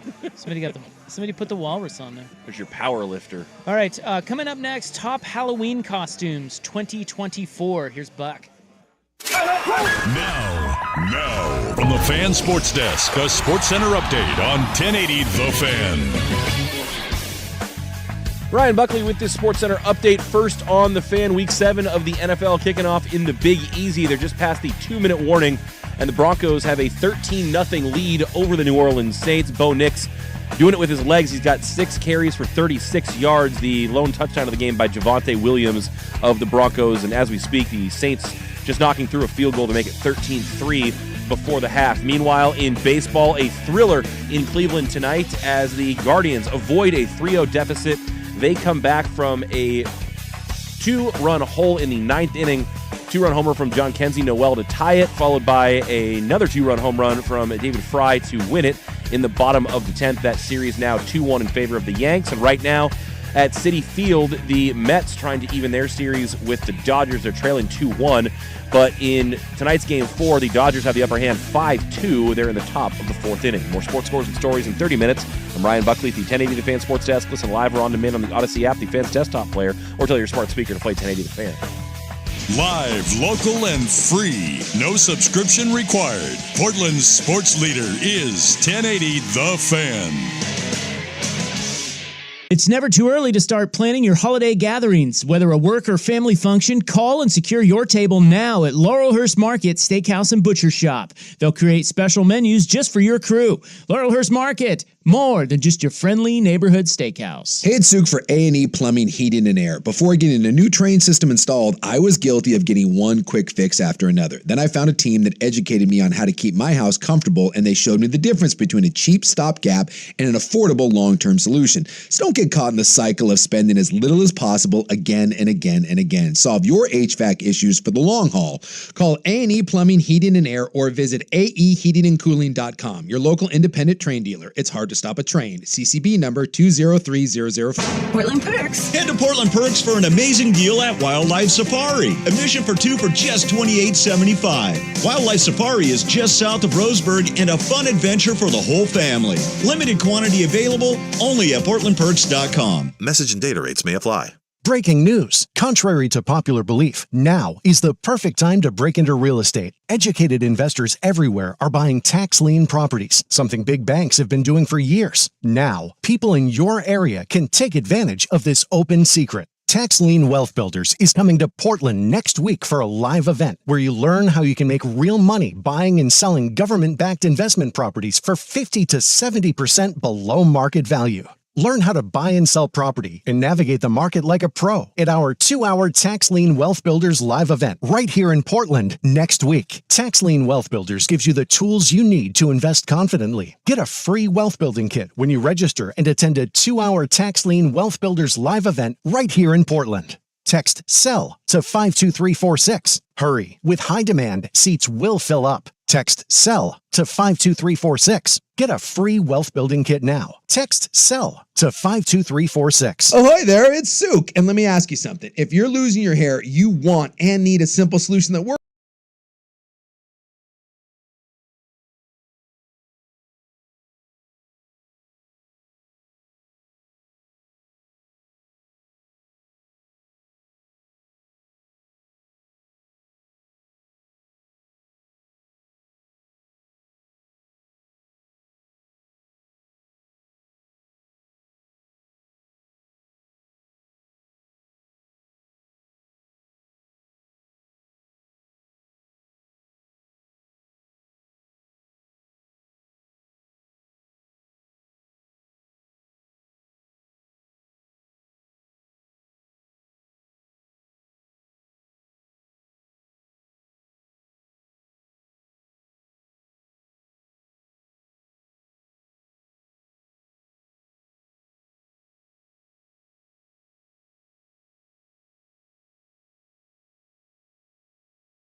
That will be on October 31st. Yes. This year, unfortunately, it's a Thursday, I believe.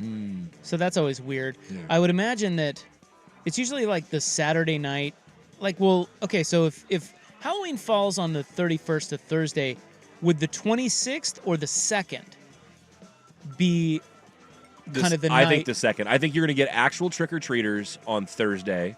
Okay. And then I think you're, again, going to get some more on Saturday. The following Saturday. The well, but I mean, like, you know how people get dressed up and go out and your house and everything. Oh, Halloween parties and everything. Yeah. Will that all be on November 2nd? For that crowd, both weekends, baby. Okay. Yeah, that is true. You'll probably get a little bit of both, but you'll get it on both. But I'm guessing it's still going to be because once Halloween hits, it's kind of over. I'm guessing it'll be that weekend of the 26th and 27th will be your big Halloween. No, you think it's the weekend before? I think it's the weekend before. Because even though it's closer with it being on a Thursday, I just feel like once actual Halloween hits, I feel like the momentum kind of dies after that. Whereas the lead up to Halloween, yeah, I don't know. I'll look it up. I'll bet you we'll do this simple. Portland, because everyone will have a Portland Halloween party at all the different, the different bars and whatnot. Yeah. Yeah, they're all early. They're all on the 26th. Yep, 25th, 26th, 27th. Okay. Like they got the Halloween ball, the trick or drink, Portland Halloween pub crawl. Trick or drink. Yep. Oakland Park, Scare Grounds, Halloween Party, Portland. All the weekend before. All the weekend before. In Okay. fact, I'm trying to look. I do not see one Portland event. There is one at the Kennedy School on actual Halloween, but I do not see one single event on November 1st. So here are the, so there's this website called Frightgeist that lists the top searched costumes in the U.S. Okay. Because we don't really know what everyone's going to be yet. No. Of course. But that is the question you ask people with kids this time of year. Or slutty adults. I mean, don't forget about that. Yeah. Do you dress up for Halloween and go out? Oh, God, no. I go Buck, every do year you? as a grown-up. No, well, sometimes we dress up with the kids. Yeah.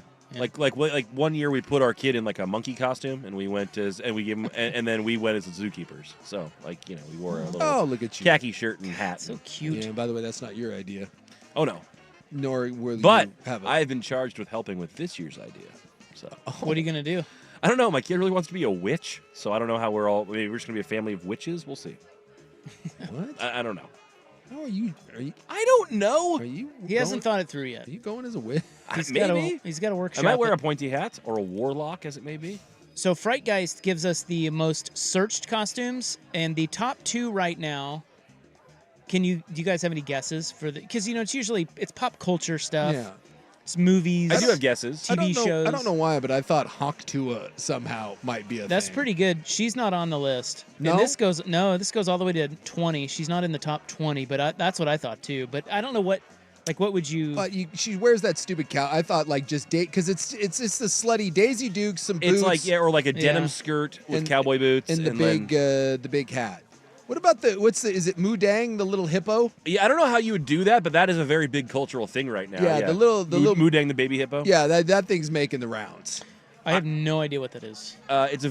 Basically there's a baby hippo in some zoo in China. Asia somewhere, And it's China. like, people are loving it. And they keep posting videos, and it's the most adorable, hilarious So little I thing. could see just some girls just wearing a slutty one-piece tube top and then like little slutty Mudang. And then like little hippo ears and then being like, I'm Mudang. Slutty baby hippo. So I'll give you a hint. The number 1 is a movie, and it's a remake movie that we saw this year, and everybody loved it. I think I have one that's going to be very popular that is sports related.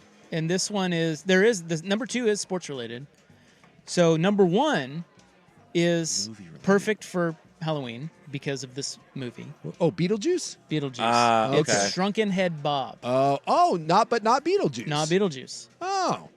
And then Dolores is 4th from Beetlejuice. I would have thought that just actual Beetlejuice would have been the guy. Shrunken Head Bob is 1, and 2 is sports. Remember, we had the Olympics. Yeah. I think it's Olympics related. I think we're getting the Australian breakdancer. Yep, Ray Gun. Oh yeah, Ray Gun. She's number 2. Yeah. People are going to be going as the.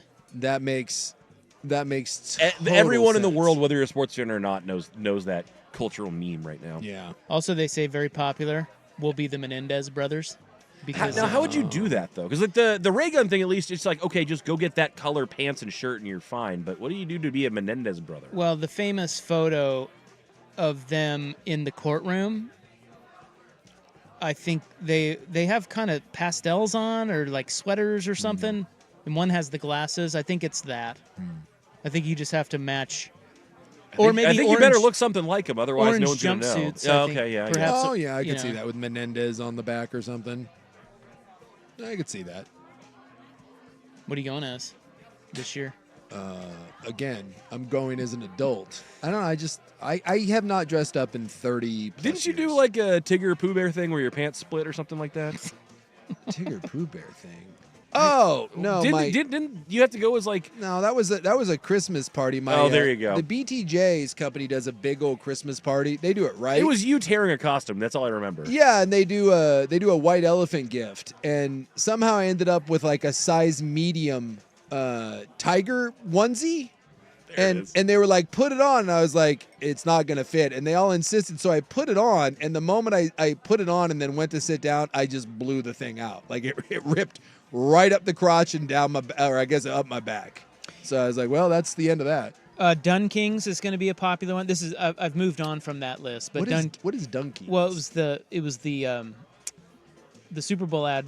Duncan. Oh, okay, sure. And those guys. Matt Damon and those guys. Yeah, I feel like people have forgotten about that for 11 months, and now people are going to see him and then be like, "Oh yeah, that Super Bowl commercial." Yeah, they sold those. They sold out. Yeah, they sold those outfits, and they sold out in 6 seconds.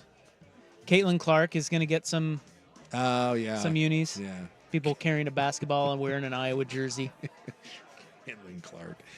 You could probably do some very offensive things. Caitlin Clark is white. And what's the most offensive Halloween costume that you're going to get? Well, you're probably going to get a lot of T-Swizzle and Travis Kelce. Oh, yeah. Well, it's also an election year. What kind of political stuff is out there right now? Is there anything? Oh, my God. I mean, that's the one. Because I was like, trying people to are going to do, like, Haitian immigrants eating the pets. Yeah. I was like, thinking, like, what's the most offensive thing you could do? And that's it. You're just that. As are Asians. It would only be funny. It would only be funny if you had a friend that was from Haiti, and then they actually did that costume. Then and only then. I don't think they would find that very funny, but you would. Dude, I'm sorry. If I was a Haitian immigrant, that jackass that said that, yeah, I would lean into that. All right, we got to run. We'll wrap it up next on The Fan. Oregon Ducks football is on The Fan.